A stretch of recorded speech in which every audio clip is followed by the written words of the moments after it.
In today's video, I'm going to be creating the greatest dynasty in NHL history. I have the Utah Icemen. Obviously, Arizona got relocated this season to Utah. I think they're going to go with the Hockey Club as their original name, but instead, we have named the team the Icemen. Let's go ahead, take a look at their jerseys, take a look at the roster, which is pretty much the Arizona Coyotes, and see what we are working with here in order to build the greatest dynasty in NHL history. So we take a look here. This is our home jerseys, boys. Pretty clean if you ask me. The blue, white, and black looks very nice. Our away jerseys, just pretty much our home jerseys, but away version. And we saw our blacks, which will be worn in Game 7 in the playoffs in a must-win scenario. So if we take a look, we do have $20 million in cap space available. Now, obviously, our first season is going to be a feel-out year. We're not going to be going for the Stanley Cup, but I want to build off of that. A guy like Barrett Hayton, 84 overall, 23 years old. I would like to get him re-signed right away, but I believe I can offer him a contract extension. He's asking for $8.1 million. Bro, what have you done in the NHL? I do not understand that. Moser, I don't know if I want to re-sign him, although he is a top 4 medium defenseman. I guess I could just wait until the end of the season. Maybe they won't ask for as big of a deal as they're asking for right now. Valimaki, a lot of these guys are younger. Our team is pretty young. I mean, our best player is only 25 years old, 89 overall. Nick Schmaltz is still 27. We got a guy like Logan Cooley, who's only 19 years old with elite high potential at 80 overall. He's going to grow into an absolute stud. And also a guy like Dylan Guenther will be somebody I have my eye on. 78 overall, 20 years old. So in a few years, these guys should grow into absolute studs. Hopefully that can be in the plan. Now for goaltenders, we're not looking too hot for goalies. Vejmelka's our starter. He can be fine for this season. Maybe we can sign a goalie in free agency or trade for somebody, but I'm not looking to build defense here, boys. I've made it a plan. We are going to go full offense heavy here with the Utah Icemen. As in my last video, I did a rebuild and we had great defensemen and we literally couldn't score. So I want to create the greatest offensive juggernaut in NHL history. If we try to go after Jeremy Swayman right off the rip here for a second, a first, and Vejmelka, obviously, the contracts match up. We'll have to re-sign Swayman in the offseason. Fair trade? Nope. Yep. Nope. All right, boys, I'm going through. And the Boston Bruins have accepted our offer, so we shore up our goaltending right off the rip here. So here we are at the trade deadline. My chat has given me a few guys to take a look at here. I don't think I'm going after anybody that is on the trading block. I'm just going to look at their trade values and see if there's anybody. The timeline of the Utah Icemen here in NHL 24, as we're not a win now team at the moment. First guy I'm going after is Wyatt Johnston. Very low trade value. He only has medium top 6 potential, 82 overall at 20 years old. He has 2 years left on his deal. That is somebody that I'm going to go after. I'm going to be going after Wyatt Johnston, give up Washington's second round pick, Ottawa's second, and Fedotov. I cannot pronounce that name. Let's see if it will go through. And the trade has been accepted by the Dallas Stars. So we picked up Wyatt Johnston. The next guy I'm going after here by the name of Brandt Clark from the LA Kings. Let's see what his trade value looks like here in NHL 24. He is a defenseman, very young, and he's got pretty high trade value, medium elite potential, 78 overall, 21 years old. So I'm not sure if this will go through. Brandt Clark does have decent trade value, but Sean Dursey, 2 seconds and a third. Let's see if it will go through, and it has. All right, so we have fleeced 3 teams to start off franchise mode here, and we're just going to simulate the rest of the season, as we are most likely not going to make the playoffs. 25, 33, and 6 is not the greatest record. So at the end of our very first season, we surprisingly didn't do that bad, although we were the worst team in the Central Division. 34, 41, and 7, only 75 points. St. Louis was the best in the Central. If we take a look at the entire NHL here, Toronto won the President's Trophy, 50 wins. The Ottawa Senators were very good. Tampa Bay was up there, Carolina, and St. Louis. Now for our roster, Clayton Keller is going to take a slight step back, only 15 goals and 67 points. Nick Schmaltz at 58. Logan Cooley had a very good rookie season, 22 goals, 52 points. Barrett Hayton had 48, Loston Krause 45, Maselli 43. Dylan Guenther had an okay rookie year, I guess. And in goals, Swayman went 31, 31, and 5. 3 shutouts, and he rocked a .915 save percentage. That's probably why we ended up winning like 30-plus games, was Jeremy Swayman, who's an 87 overall, 25 years old, so perfectly lines up with our timetable. Leon Draisaitl is going to lead in scoring with 122 points. McDavid had a very good season. season with 117. Kaprizov had 112. Matthews 111. If we take a look at the goal side here, of course, Matthews, he dominates in this game. He scores like 60, 70 goals pretty much every single season in his prime. He had 66. Kaprizov 57. Pasta 54. And Draisaitl 51. And the Tampa Bay Lightning will go on and win the Stanley Cup, sweeping the Minnesota Wild in 4 games in the finals. My Oilers made the conference finals and ultimately lost, which is heartbreaking. Draisaitl is going to take on the Ted Lindsay, Art Ross, and Hart Trophy. Matthews, the Maurice Richard, Quinn Hughes, the Norris, the Conn Smythe will go to Steven Stamkos. Igor is going to win the Vezina, and the Selke will go to Anze Kopitar here in season number 1. So the Utah Icemen are going to end up selecting 5th overall in the NHL entry draft. I believe in real life they select 5th as well, if I'm not mistaken. The Washington Capitals are probably going to select Macklin Celebrini. So let's simulate up to our pick here. Who do we select in the NHL entry draft? Who grows to high overalls in this game? Demidov is a good player to go after. I think I did in one of my rebuilds. I think I'm going to go with Berkeley Catton. He's a center / left winger, medium elite potential, also a playmaker. There is our pick. You got medium elite potential, 76 overall already, which I'm very excited for. He can be ready in probably 2 to 3 years if we develop him very nicely. I think we're going to be able to select this Jacob Pionkarski guy. I absolutely butchered that name. Let's see, top 4 medium potential, 70 overall, so he's a bit of a work in progress. So this is every single person that we selected in year number 1's NHL entry draft. I think we did pretty good, chat. Rate me 1 to 10 on how good you think I did drafting. So luckily, we have $34 million in cap space, but we do got to re-sign some important pieces like Barrett Hayton, 86 overall, 24 years old. What is he asking for here? An $8 million deal. I seen this guy get up to like a 91 overall, but he didn't play like it, so I think we give it to him. He's gonna grow. If we don't like him, we can honestly trade him. What is his first name? I have no idea. $4.4 million deal, 84 overall, still 24 years of age as well overall. And Swayman is gonna be asking for a $7.175 million contract. What if we lower that to $7 million for 6 years? That's pretty good term and honestly average for a 25-year-old goaltender. I will offer him that. If he doesn't accept, I will slightly raise his salary. So Jeremy Swayman has resigned, as well as Valimaki.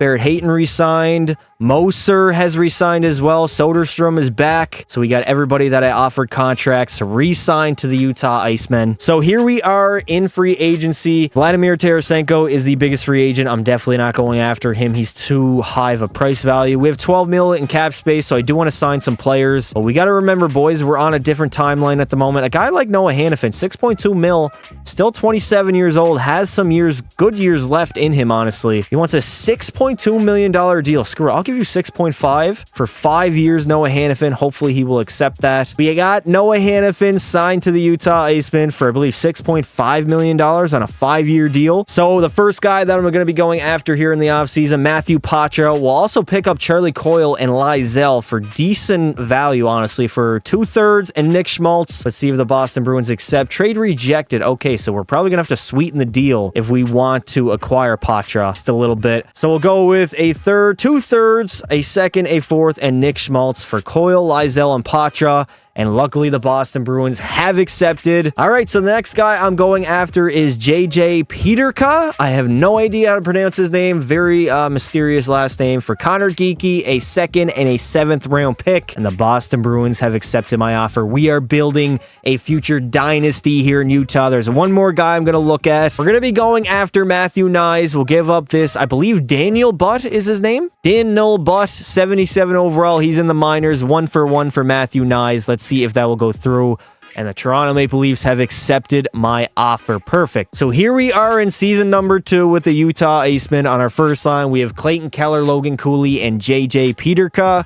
We also have Maselli, who's up to an 84. Barrett Hayton's already an 88. And Dylan Gunther, an 83. We picked up Wyatt Johnston, who's still only an 82 overall. Matthew Patra is there, and Matthew Nyes. Lizell's an 80. Charlie Coyle, and Loston Krause. I think we are loaded to the gills for the next 3 to 4 years with our forward core. I think we should be very good. Pretty good offensively. Now, defensively, if we take a look, Noah Hannafin's our best defender at an 86 overall. We also have Soderstrom, who's an 84. Moser is there. Brant Clark. Oh my God, we have minuses across the board. Brant Clark, I want him him to grow. So I'm going to throw him on the first line. Simashev is another guy that can grow to a high overall. We are just getting minuses straight across the board. I'll leave Hanifin and Simashev. Moser, can we throw him up there? No. Soderstrom, do you work with Brant Clark? You do not. So there is our decor.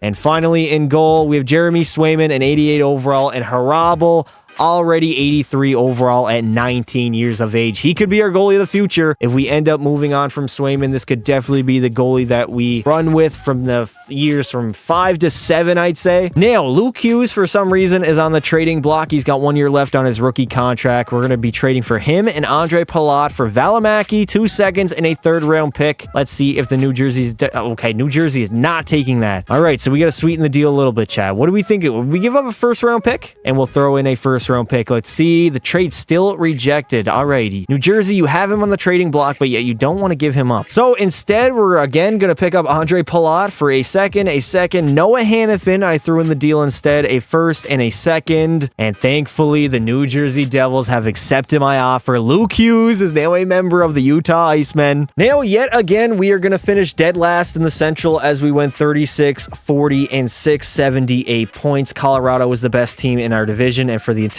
NHL, it was the Buffalo Sabres winning 58 games. Man, they simulate so well in this game. I truly do not get it. Tampa Bay Lightning were second with 49. New York was up there, Colorado and Carolina. So Clayton Keller again is going to lead our team in scoring, 65 points. Maselli had 61 and 22 goals. Logan Cooley had 61 as well. Dylan Gunther, 58. Andre Palat didn't really play a lot of time with us, but he had 56 points on the season. Matthew Nyes, 26 goals. There's a W pickup. 49 points. Barrett Hayton had 49. JJ only had 43 and was a minus 23. That's kind of tough. Brant Clark, it'll take a little bit for him to develop. And in goal, Swayman, 32, 32, and 5. 7 shutouts and a 908 save percentage. Harabal was okay, I guess. He only played 17 games. Now, for the entire NHL, Kaprizov's going to lead in scoring with 104 points, followed by Kucherov, who had 103. Matthews had a very good season. McDavid was up there as always. Johnny Hockey had 99. If we take a look at the goal side, Matthews again leading with 61. Kaprizov was not far behind, though, with 57. Tage Thompson, this is a guy I like to go after in franchise mode. 50 goals, 89 points. He simulates insanely well. He's a 90 overall. He might be a little old for our timetable. Pasternak at 49, Braden Point 48, and Draisaitl 46. Devin Levi is going to have the most wins at 47, and for shutouts, it will be none other than our own Jeremy Swayman with 7 on the season. And the Minnesota Wild will go on and win the Stanley Cup, beating the Rangers in 5 games in the finals. Somehow Toronto made the conference finals, which is bizarre. The Oilers lost in the 2nd round, so shout out to Minnesota for taking home the Stanley Cup. Kucherov's going to win the Ted Lindsay and the Hart Trophy, the Art Ross to Kaprizov, Maurice Richard to Matthews, Adam Fox is going to win the Norris, Bedard will win the Calder. He didn't even play in the NHL last season. Kaprizov the Conn Smythe, Georgiev the Vezina, and the Selke will go to Sidney Crosby. So let's take a look. The Utah Icemen are selecting 7th overall in the entry draft. Who went 1st overall? 80 overall, medium elite potential. Michael Misa went to the Anaheim Ducks. Wow, Anaheim grabbed a very good centerman there, 77 overall. Let's see who's on the board at 7. Now for our selection at 7th overall, we're going for Roger McQueen, baby. 53 goals in the WHL. A minus, A, B minus, B minus, and B. And take a look at this. He is NHL ready right off the rip. Alexander Steen is a similar style. 6'5", 210 pounds. So in year number 2, I think we did pretty solid drafting. I believe we got 5 players here. Roger McQueen is a guy I really like, and I cannot wait until he starts on our roster. And we need to re-sign Luke Hughes. That's the guy we got to get done right off the bat here, chat. 83 overall, 7-year deal. Honestly, I'm comfortable giving him that. He's already a 90 overall, and he's only 21 years old, so he's going to get better. I'm very comfortable giving him that deal. A guy like Dylan Gunther, I want to re-sign also. What are you asking for? 8.2, brother? Can we go like 7.8? Can we hold off a little bit? You're only 86 overall. 6-year deal, 7.8. I don't know if he will accept that, but he might. All right, so JJ re-signed. Wyatt Johnston is back. Luke Hughes. Dylan Gunther to re-sign. Matthew Nyes. Roger McQueen, it was an honor to join your team. Perfect. Everybody has accepted my offer. Absolutely perfect. We are flying right now. So taking a look at free agency, Mikko Rantanen on the board, and we only have 1.1 million cap space. So we're yet again 2 years in a row not going to be signing any free agents. We're going to trust the process like the Sixers do and hopefully develop our players into absolute studs. So here we are in year number 3. We still have Keller. Logan Cooley's up to an 87, and Dylan Gunther is an 88. We are growing very nicely. Andre Palat's an 85, Barrett Hayton 87, and JJ's up to an 84. We also have Johnston, Roger McQueen, the guy we drafted. This guy could be a future captain of the Utah Icemen. We take a look at his speed. It's only 86 and 86. So he's not a fast guy, but he is 6'5" at 210 pounds. Matthew Nyes has grown very nicely up to an 85. Maselli, Doan, and Patra on that 4th line. Now defensively, we have Luke Hughes and Brant Clark as our top line D pair. Moser and Simashev very, very nicely there. Honestly, I'm throwing up Simashev. I want him to grow. Finally, in goal, we have Michael Harabel, 90 overall, and Jeremy Swayman as our backup. I will keep Swayman for this season, but this is definitely a guy that we could move either at the trade deadline or in the offseason. He's 26 years old. Harabel's literally 20 years old and probably only going to get better. Already a 90 overall, literally an elite level goaltender. All right, we are hunting for a superstar in Cole Caulfield, as I'm going to give up a 1st, a 2nd, a 3rd, and Jeremy Swayman at the trade deadline, I should say. Let's see if Montreal accepts. Trade rejected. Totally unwilling. We got to give up something good, chat. Maybe if we add another 2nd round pick, will it work? Trade still rejected. Okay, they're totally unwilling, chat, so we're going to have to give up something here. All right, so I've changed my mind. Berkeley Catton, we drafted him in year number 1. Now, my reasoning for this is because I believe Caulfield will grow to a higher overall than Catton.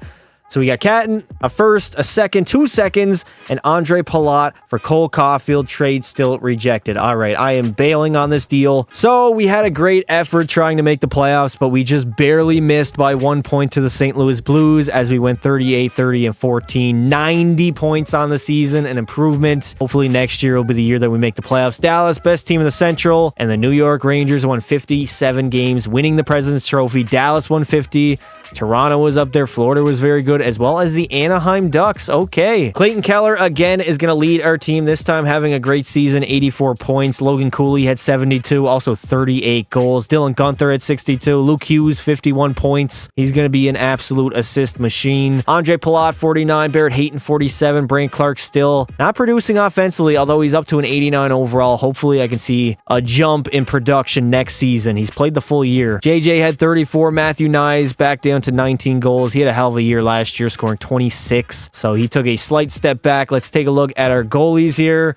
Harabel started basically the entire season, 33, 25, and 13. 3 shutouts, a 905 save percentage. And Jeremy Swayman, 87 overall, most likely on the move in the offseason. Although maybe we could rock 2 starting goalies in case Harabel falls apart in the playoffs. Who knows? Mikko Rantanen is going to lead the NHL in scoring with 104 points, followed by Jason Robertson's 102. Matthews had 101. Jack Hughes was up there. Kaprizov had a good season. And Adam Fantilli, his first ever 100-point season, 34 goals, 66 assists. Speaking of goals, Matthews is going to tear up, 61, leading everybody. Kaprizov had 52. Pasternak had 50. And Mikko Rantanen, 48. I don't believe Harabel would be up there. Igor had 50 wins on the season. And for shutouts, we got a 6-way tie. And the Vancouver Canucks will go on and win the Stanley Cup as they beat Buffalo in 7 games. A Game 7 victory for the Canucks as they take home the Stanley Cup. Kaprizov is going to win the Ted Lindsay and the Hart Trophy, the Art Ross to Rantanen, and Maurice Richard to Matthews. Adam Fox is going to win the Norris, Lady Byng to Jack Hughes. Coleman will win the Calder Trophy. Quinn Hughes the Conn Smythe. Igor Shesterkin the Vezina, and the Selke will go to Ryan O'Reilly. All right, so here we are in the NHL entry draft. We do pick 14th overall, so we will sim up who went first overall in this draft. I don't know if it's an actual guy. Gavin McKenna, okay,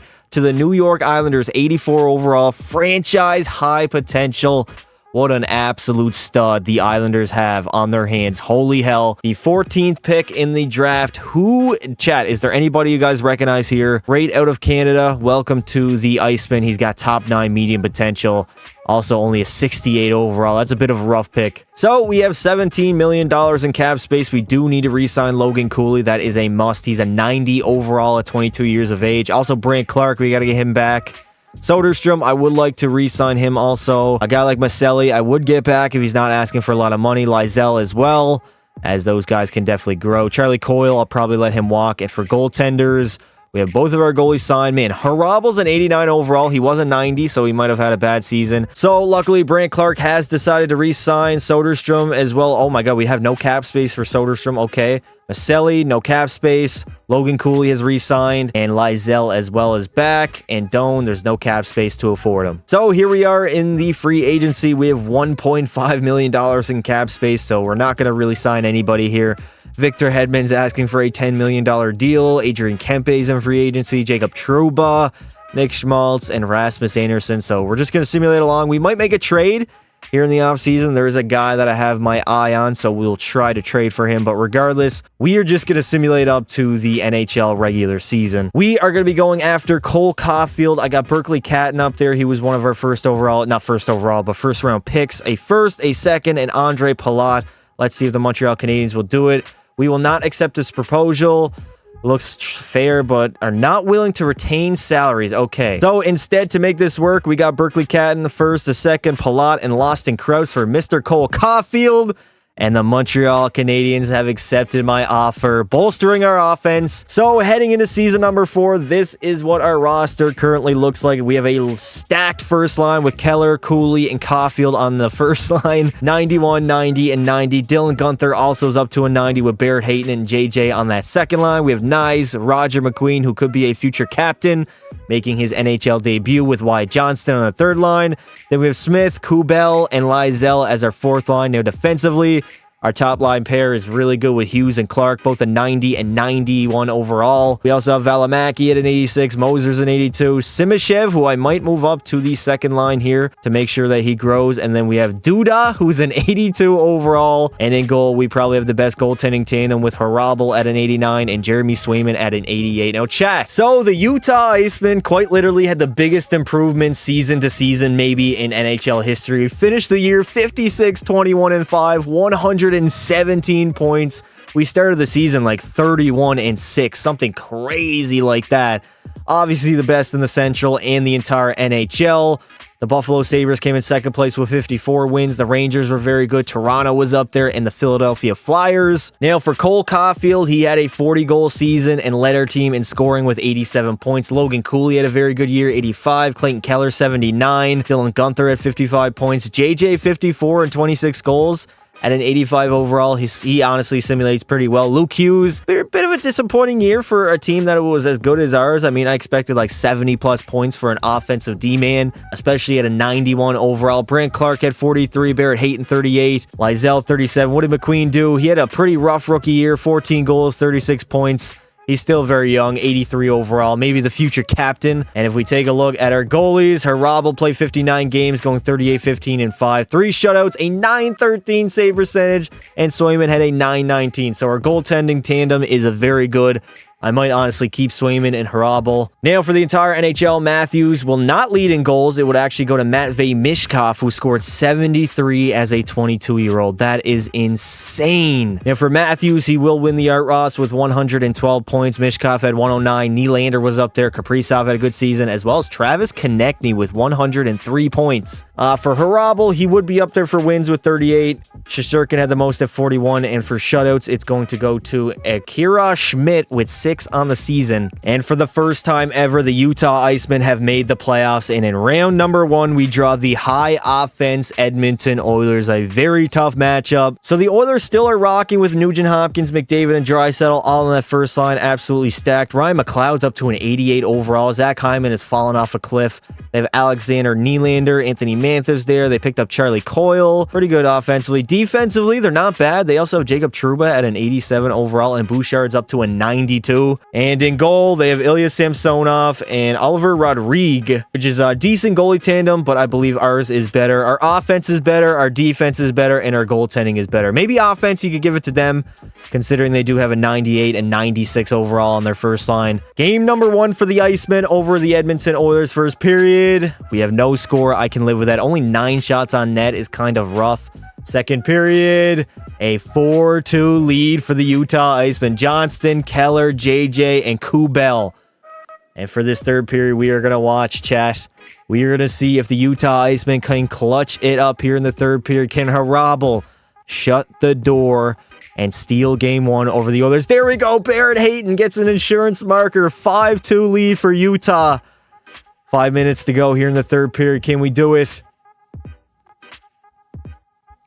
And the Utah Icemen have taken a 1-0 series lead over the Edmonton Oilers and have won their very first playoff game in their franchise's history. All right, here we go. Game number 2, 1-0 series lead for Utah. First period, 1-1 tie. Valimaki and Draisaitl score 1 apiece. Second period, and the Edmonton Oilers go off Trouba, Draisaitl, and Janmark. Game number 2 is not looking too great for Utah. We're in for a series here, chat. We are definitely in for a series. I mean, a 4-1 lead, 5-1 Bouchard, and that pretty much does it for game number 2. As the Edmonton Oilers dominate Utah and tie up the series at 1 apiece. This is a massive game number 3 in Edmonton. First period, 2-1 lead for Utah. Johnston and Roger McQueen gets on the scoreboard. Second period, 3-2 lead. Duda gets one on Samsonov. Draisaitl gets one as well. We only have a 1-goal lead. Can we shut the door here in the third period? Power play. All right, we get nothing on that power play. 10 minutes to go in this third period. Utah 4-1. Shut the door, Harabel. Shut the door. There we go. The Utah Icemen have taken a 2-1 series lead over the Edmonton Oilers. Let's see if the Utah Icemen can go up 3-1 in the series over the Oilers. First period, 1-0 lead. Barrett Hayton gets us on the board. Second period, a 2-1 lead for the Utah Icemen. Who scored in the second period? 3-1 lead, Caulfield and Charlie Coyle. 4-1 lead, Smith and Hayton. As the Utah Icemen have come to play. We have a 3-goal lead. Please, Harabel, shut the door, dude. Okay, they get one. Philip Broberg on Harabel. Come on, shut the door. 5 minutes to go here in the third period. 5 minutes. 4, 3, 2, 1. And the Utah Icemen put the Edmonton Oilers on the brink of elimination. Backs up against the wall on home ice. Utah Icemen trying to eliminate the Oilers. First period, 2-1 lead. Logan Cooley and Wyatt Johnston. Second period, 4-2 lead. All right, I can live with that, chat. If this is a close game near the end, we might have to jump in 5-on-3 and a 5-on-4. We don't get a single goal. All right, boys, only 2-goal lead. Shut the door, please. Safe. Play a safe defensive game. Please, for the love of God. I want to see the Utah Icemen. Oh, Charlie Coyle on the board. All right, so here we are leading by 1 in the third period, trying to eliminate the Oilers in 5 games. Let's see if we can do it. Where on earth is the scoreboard? Why is the scoreboard not popping up? Okay, I can't see the time or anything. What is going on, EA Sports? For some reason, EA Sports, there we go. We get the scoreboard. We get a power play. Perfect. Power play for the rest of the game, the entire game. Chat, rate the jerseys 1 to 10. I think they're pretty clean. We have the Icemen. Look at all the blue in the stands. 1:36 to go here in the third period. All right, it's going to be slow. Logan Cooley over Keller. Great save by Ilya Samsonov. We got 1:31 left to go, trying to eliminate the Oilers in 5 games in the very first round and get our first ever playoff series victory in Utah franchise history. Janmark coming in over to Lindbaum.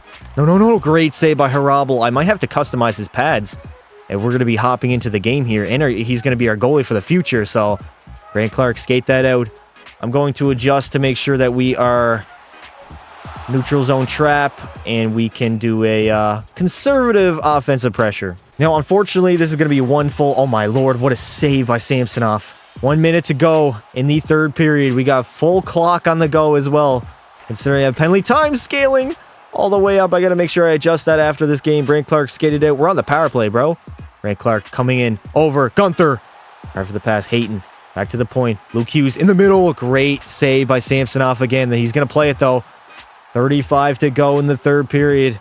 Edmonton might want to pull their goalie to go 5-on-5 here for the final. Oh, what a steal. Roger McQueen, monster. Gunther, Hayton, rebound, Roger. How did Roger McQueen not put that home? 23 seconds ago, we had full pressure as well. Barrett Hayton over to Hughes. Come on, boys, just play smart hockey. Gunther, blast one on Samsonov, and he's going to cover that up. All right, we got 15 seconds to go. Back to point. Lizell. No, absolutely no stamina for Samsonov. 9 seconds. We are less than 5 seconds away from our very first franchise win in the playoffs in the history of the Utah Icemen, as we have eliminated the Edmonton Oilers in 5 games in the very first round, and we are off to round number 2. You couldn't ask for a better season out of Utah.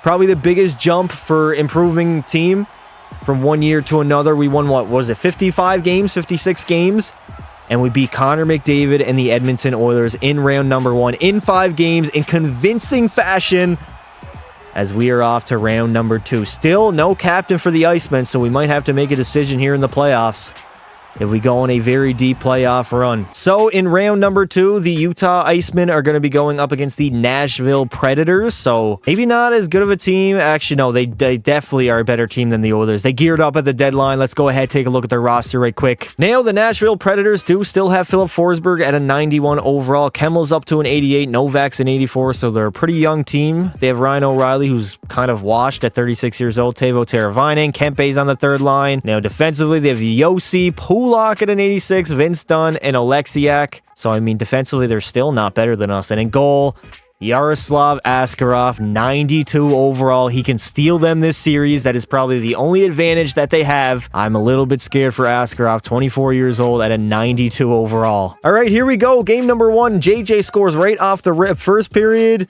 2-0 lead for the Icemen. Caulfield gets one as well. Second period, still a 2-0 lead. Let's see if we can go up 1-0 here in the second round of game number 1. Logan Cooley gets one on Askarov. What a game 1 start, boys. Power play for Nashville. They get one back. Adrian Kempe scores on Harabel. Can we shut the door for the final 5 minutes of this game? Please. Harabel has been clutch in this playoff so far. And the Utah Icemen take game number 1, 3-1. All right, here we go. Game number 2, trying to take a dominating 2-0 series lead. First period. And Nashville scores a pair. Ufko? I don't even know how to say his name. He gets a pair. Second period. Still a 2-goal lead for the Preds. We get one back. Duda scores on Askarov. Frank Vetrano's going to get one back, though. 2-goal lead for the Preds. Can we come back in this third period? Please, boys. Come on. 11 minutes to go. Power play. Can we get one on the power play? Come on. A long power play. We didn't score? Are you kidding me? All right, it's not looking too great as the Nashville Predators are going to tie up the series at 1 apiece with the Utah Icemen. All right, big game number 3 here in Nashville. First period, 1-1. Okay, Cole Caulfield gets one. Cole Caulfield. Second period, a 3-3 tie. JJ and Dylan Gunther get one. All right, it's anybody's game here in the third period. Whoever wins this third is going to win this hockey game most likely. Come on, boys, clutch it up, please. We've been a very clutch team so far this entire season. We give up 2 penalties, though. Come on, boys. 5 minutes to go. There we go. Kubel scores on Askarov. And the Utah Icemen. Are we going to do it? We take a 2-1 series lead over the Nashville Predators here in round number 2. All right, this is a massive game number 4. First period, no score. Okay, second period. And Nashville goes up by 2. Wood and Helenis get one apiece. All right, big third period. Do we have a comeback in us here, Utah? Please, 30 shots on net. We're playing our absolute heart out, but we just can't beat Askarov. 3-0 Roman Josi. That is pretty much going to shut the door on the comeback here in the third period. We got a power play. Can we get one? We do not. As the Utah Icemen are going to lose game number 4 as we head back to Utah, all tied up at 2 apiece. A massive game number 5. Series is tied at 2. First period, 2-1 lead for the Icemen. Nyes and Cooley get one each. Second period, 4-1 lead. Nyes and Roger McQueen. You absolute beauty. Now, Harabel's been very good shutting the door in these third periods in the playoffs. Can he do it again here against the Nashville Predators? They get one. They get another. Oh, no. Wood. Shut the door, Harabel. What are you doing? 9 minutes to go in the third. There we go. Roger McQueen gets the insurance marker. Man, Roger McQueen's been massive in the playoffs. Absolutely massive. And the Utah Icemen have taken a 3-2 series lead over the Predators. First period, game number 6. 1-0 lead for Nashville. Their season is on the line. Second period. All right, we got a 1-goal game. A lot of goals in that second period. Brand Clark, McQueen again, and Lizell. Here we go. A massive third period. Power play right off the rip. We have not been cashing in on our power play attempts whatsoever. Special teams has kind of been hurting us. Come on, boys. It's only 1 goal. We can score 1 goal. 7 to go. Another power play. Tie up the game. 4 minutes to go. 3, 2, 1.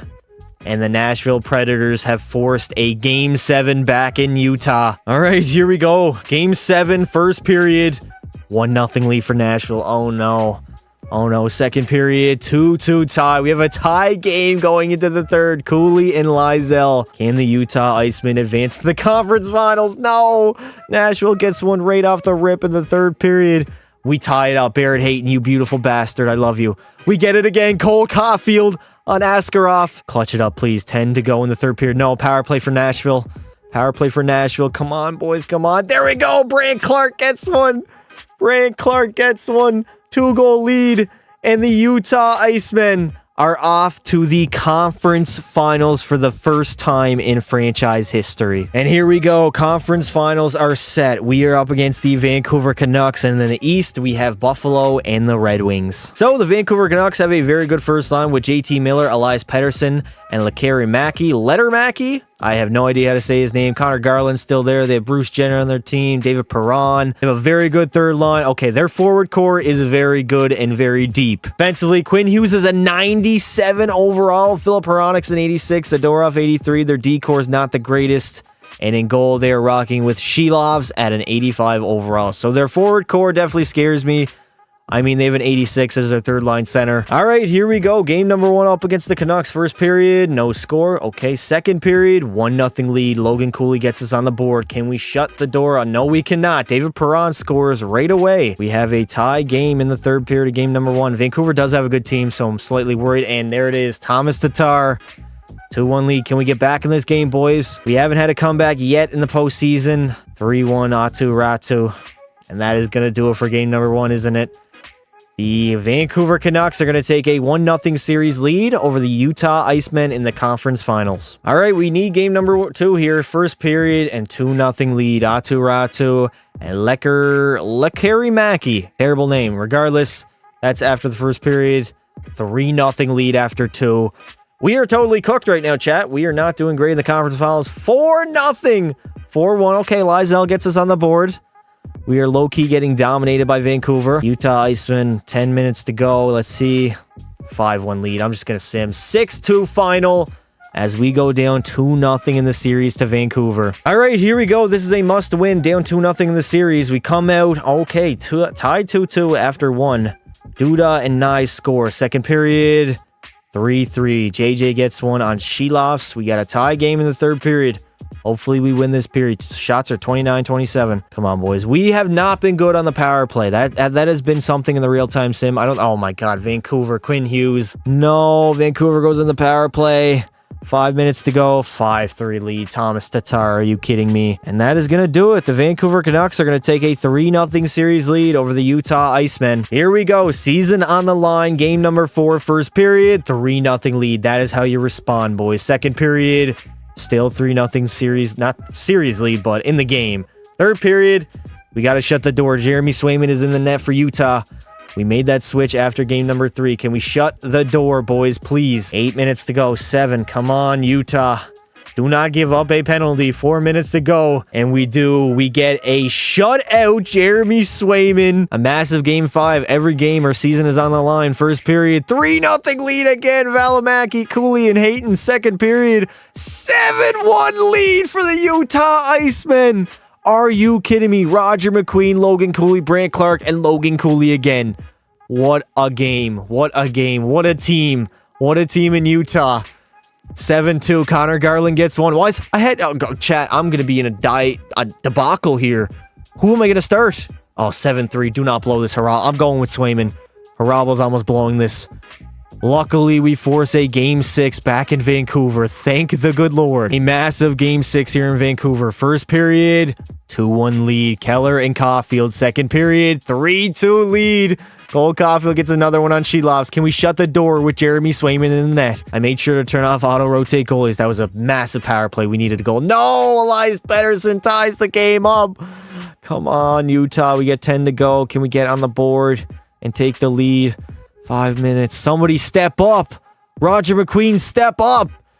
155. All right, we are headed to overtime, chat. All right, here we go in overtime up against the Vancouver Canucks. The scoreboard has disappeared yet again. We are on the power play for 33 minutes. Vancouver coming in right away. Oh my God, right away. No, get out, Hughes. Here we go. We're on the power play for 10 seconds. Clayton Keller, burn him wide, please. On JT Miller, over. Cooley, Logan Cooley. Oh my God, Cooley, how'd you not bury that, brother? Elias Pettersson skates it back. It's a massive... Oh, no. No. Great save by Jeremy Swayman. He's going to play it, though. Brant Clark moves it up. Over to Cole Caulfield. Cole Caulfield gets bodied. Like, literally absolutely bodied. Oh, no. Pettersson gives it up to JT Miller. Over to... I'm not even going to say his name. Nice. Body him in the corner, Hughes. Move it up. There we go. Cooley. Move that puck up. Up to Clark. Okay. Over to Keller. Clayton Keller trying to dance that defender in the middle. Caulfield! What a save by Sheloffs. Good poke by Caulfield. Moves it over to Cooley. Back to the point. Luke Hughes. Over. Clark. Keller. We're all on our back in here. I don't know what we're doing. Caulfield. Over to Keller again. Brant Clark. Over. Luke Hughes tried to bomb that in the back of the net. It did not work. That's a lot of Way fans. Is there a lot of Way fans? Utah is being represented. You would have never saw that in Arizona. No way in hell. Oh no. Hronek. Great save by Swayman. I gotta turn up my volume. I can barely hear the game here, chat. Vancouver coming down. Perron in the middle. Finds Jenner. Bruce Jenner. JJ, move it up. All right, Luke Hughes is still out there for some reason. He's been out there the entire game. Hughes coming in. Loses it. Probably because he's been out there the entire overtime so far. Jenner gonna hold on to the puck. 8:20 left to go. Oh no. Perron misses the net. Thank God. Johnston, move that up to Hughes. Hughes, get off the ice. How do I make him get off the ice? Thank you. Over. Nyes. Matthew Nyes. Rebound is there. Body him. We'll do... Oh, no. That was a bad change. Horrible change by me. No. Simashev. Nice. Move it up to Cooley. We got our first line back out there. Come on, boys, please. Connor Garland walking in. Over to Perron. Great save by Swain. All right, they win the draw. Vancouver down low to Garland. We got 4:20 left in the third period. In overtime. Hopefully we get a winner here. Kubel coming in. I don't want to change lines quite yet. If we can get it. Oh no, you got burned, Simashev. Simashev got burned. Garland, great save by Swayman. Kubel, move that up. I need to get my forwards off the ice. Pettersson coming in. Another great save by Swayman. Over to Valimaki. Get our second line on the go here. Lysell walking in. Toe drag release on Sheloffs. Holy hell. 28 seconds to go in overtime. I follow coming in. Over, and there it is. The Vancouver Canucks are off to the conference finals. An absolute blast. A one-timer. And the Utah Icemen have been defeated in 6 games. After a very successful season, I mean, I cannot be disappointed with that. We made the conference finals. Vancouver's off to the Stanley Cup finals, and, well, they were just a better team. We can't go down 0-3 in a series and expect to come back and win. So if we play better in the earlier games, maybe the result is different, but we will learn and grow from this as we move on. And there it is, Quinn Hughes and the Vancouver Canucks off to the finals. And the Buffalo Sabres would go on and dominate Vancouver in 5 games in the Stanley Cup finals. If we take a look at our team here, Logan Cooley led us 9 goals, 19 points. He was very good. Cole Caulfield was good. Valimaki, holy hell, Valimaki as a defenseman put up 12 points. Clayton Keller, 12. Dwight Johnston, 11. Roger McQueen, 5 goals, 10 points. Not bad for a 20-year-old. And I mean, our goaltenders, Harabel had a 9-13. Swayman actually was not very good for the games that he played. He technically didn't even win a game, so maybe it was Harabel in the net when we dominated them, chat. Austin Matthews is going to take home the Ted Lindsay, the Art Ross, and the Hart Trophy. Mishkov, the Maurice Richard, the Norris to Quinn Hughes, the Calder to Matthew Savoie. Jack Quinn is going to win the Conn Smythe. Igor Shesterkin, the Vezina, and the Selke will go to Sebastian Aho. Also, shout out to Harabel for winning the William M. Jennings Trophy. Him and Swayman won it. So, in re-sign phase, we have $12 million in cap space. Is there anybody that we have to re-sign here? Moser is pretty much the only guy that we have to get back, and Wyatt Johnston, I would like to re-sign him also. He's a great depth forward, and goalies are good as well, so everybody is signed for this season. Luckily, Johnston did decide to re-sign as well. Actually, no, Moser rejected the contract offer. Okay, brother, you want a major raise, do you? Now in free agency, we have a ton of cap space, $13 million, and the UFA, Quinn Hughes is on the board asking for $17 million.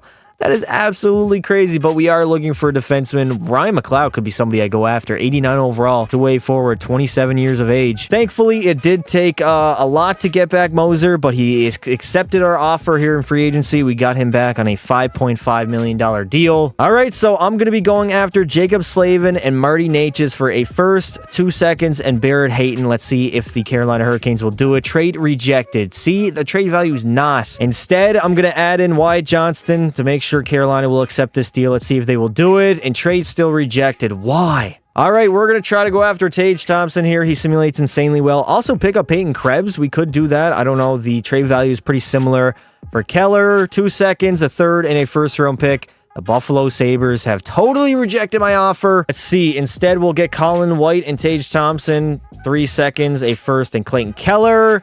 Trade is still rejected. They do not want to give up Tage Thompson, chat. They do not want to do that. All right, this is my last try getting Tage Thompson, Colin White, and Samuelson for Keller. First, second, third, and Wyatt Johnston. Trade still rejected. All right. All right, so Carolina wants to sell their whole team, so we're going after Marty Necas, Jacob Slavin, and Pavel Zacha for Keller and Barrett Hayton. Hopefully this will go through. I won't have to add any draft picks. These guys got term on their deal as well. So let's see if that will go through. And trade has been accepted. We will see you out on the ice. The next guy I'm going after is Jarrett McCann. We're going to add him for Duda, a third, a fourth, and a second. Let's see if Chicago will do it. Trade rejected. So we will throw in another third-round pick. Hopefully the Blackhawks will accept. And they have. So here is our roster heading into season number 5. Our first line absolutely loaded. Caulfield, Cooley, and Gunther. We have JJ, Pavel, Zacha, and Marty Necas on that second line. Lysell, Roger McQueen, and Matthew Nyes. Wyatt Johnston and Emstrom on the fourth line. Now defensively, we have improved a little bit at least. We got Luke Hughes, Brant Clark, Slavin, Simashev, Moser, and Valimaki. That is a very good decor. And in goal, we are rocking with a 90 Harabel and 88 Jeremy Swayman. All right, since we made the Western Conference Finals last season and we are now competing for titles in the Western Conference, we have to name a captain, and it has to be one guy and one guy only. Roger McQueen, 95 overall, very young to be a captain. I believe he's only 21 years old. Number 95, the first ever captain of the Utah Icemen here in NHL 24. He is the future stud of our team. So at the end of the season, we are going to make the playoffs. We finished second in the Central, going 49, 27, and 6, 104 points. Colorado was the only team better in our division. And for the entire NHL, the Rangers won 48 games, but 14 in overtime, and 110 points. Toronto was very good. Colorado was up there. Buffalo and Utah finished first last season, and now we finished fifth this season. Logan Cooley's going to lead our team in scoring, only with 79 points. So offensively, we were not as good as last year. 25 goals. Cole Caulfield at 63 and only 29 goals. He had 40 last year. Marty Necas at 61, Gunther 60, Roger McQueen had a very good year, 23 and 56. JJ was solid. Simashev has grown up to a high overall, and in goal, Harabel started most of the games. 40, 24, and 4, 2 shutouts, a 917 save percentage. 90 overall, medium elite goaltender, 6'6", an absolute baller. So Nathan McKinnon's going to lead the NHL in scoring with 105 points, followed by Breadman's 104, Draisaitl 101, and Alex Lafreniere with 101 as well. Sam Reinhart is going to have the most goals at 51, Matthews 49, Kaprizov 49, and Tage Thompson 49. If only we could have gotten him in the offseason, boys. And in the first round of the playoffs, we are up against the Winnipeg Jets. So the Winnipeg Jets have a very good first line themselves. Ehlers, Scheifele, and Kyle Connor. Verhaeghe, they picked him up. Perfetti's up to an 88. Their third line's decent, and fourth line isn't very good defensively. Josh Morrissey and Ristolainen. Yeah, their decor is kind of hurting. And in goal, they have Connor Hellebuck, who's only an 87 overall. All right, we are by far the better team. Obviously, that the team on paper doesn't always win, but I'm expecting a victory over Winnipeg. Here we go. Game number 1 against Winnipeg. First period, no score. Okay, second period, a 1-1 tie. Lysell gets one on Hellebuck. Can we prevail here in the third period? Utah, we had a hell of a run last year. Let's run it back. And oh no, Verhaeghe gets one. 2-1 lead for Winnipeg. 10 minutes to go here in the third. Come on, Utah. We need you to step it up. We have never been good trailing. We've been basically front runners, and that trend is going to continue as the Winnipeg Jets steal game number 1, 3-1 over Utah. All right, we cannot fall down 2-0 in the series, losing both on home ice. First period, no score. Jesus. Second period, 1-0 lead. JJ gets us on the board. We've been struggling to score in the first 2 games here, and there it is. Velarde ties it up right away. There we go. JJ again, the only guy scoring for us. Come on, Utah Icemen. Where did our offense go? We were a lot better offensively last season. Oh no, 2-1 lead. Can we hold on to the lead, please? 2 minutes remaining. 3, 2, 1. And the Utah Icemen tie up the series at 1 apiece with Winnipeg. All right, here we go. Game 3 up against Winnipeg. In Winnipeg, first period, Kyle Connor gets us them on the board. 1-0 lead. Second period, we are down 3-0. There we go. Kachuk gets us on the board. Can we have a comeback? We haven't really had any comebacks in the playoffs so far. Power plays. We got to score. Okay, no score in the power play. 10 minutes to go here in the third period. And Winnipeg gets the fourth goal. 3-goal lead for them. 5 to go. And it looks like the Jets are going to take a 2-1 series lead over Utah. All right, here we go. Game number 4 in Winnipeg. First period. Can we score some goals? Again, we are getting shut down by an 87 Hellebuck. Second period, 4-2 lead. Oh my God. Caulfield and Nye score. Down by 2 in this third. Oh, Harabel, you are pulled. You're gone. Swayman is starting game number 5. Jesus Christ. A 5-2 lead.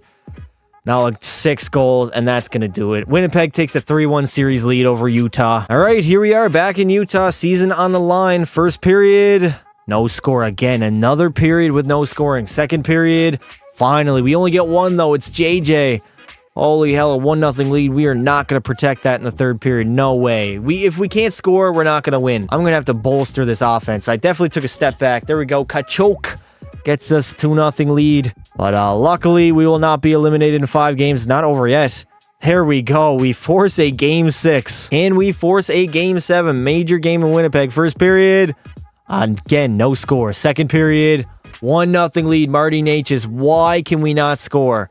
We are literally the most lowest scoring team ever. This is crazy. This is why I wanted to build for offense, and I literally went against my word. I don't know why I did it, chat. I have no idea. There we go. Pavel Zacha on Connor Hellebuck. 2-0 lead here in the third period. Can we hold it on and shut the door? Man, Swayman has been amazing in the playoffs. There we go. We force a game 7. Back on home ice. Here we go. Winner takes all. Game 7 in Utah. First period, 2-1 lead. Finally, we get some scoring. Clark and Natchez. Second period, 4-2 lead. Matthew Nyes and Lizell. Come on, Utah. Shut the door in this third period. What are we doing, dude? We got to shut the door. 12 minutes go. And we got to score in the power play. We got a 5-on-3. And we couldn't even... Man, we're horrible. Another power play. We got to score. And again, we don't score in the power play.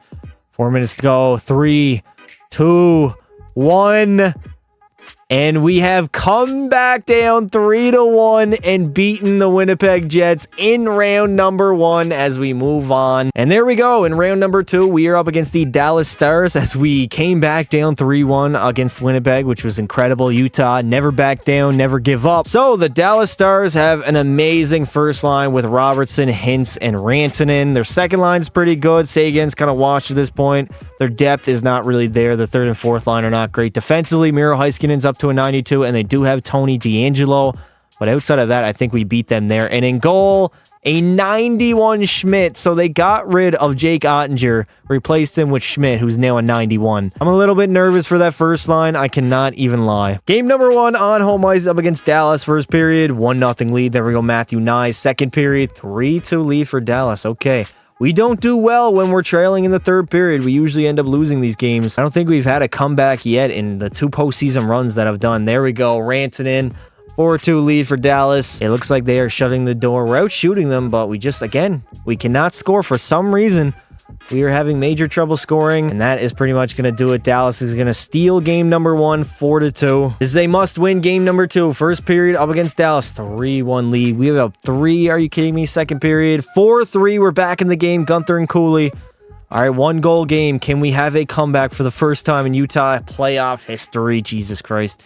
Miro Heiskanen. There we go. Gunther back with him 1. Come on, boys. Tie it up. Please tie it up. 34 shots on net. We're outplaying them. Come on. 10 minutes to go. Can the Utah Icemen come back, or the Dallas Stars steal the first 2 in Utah? Come on, no!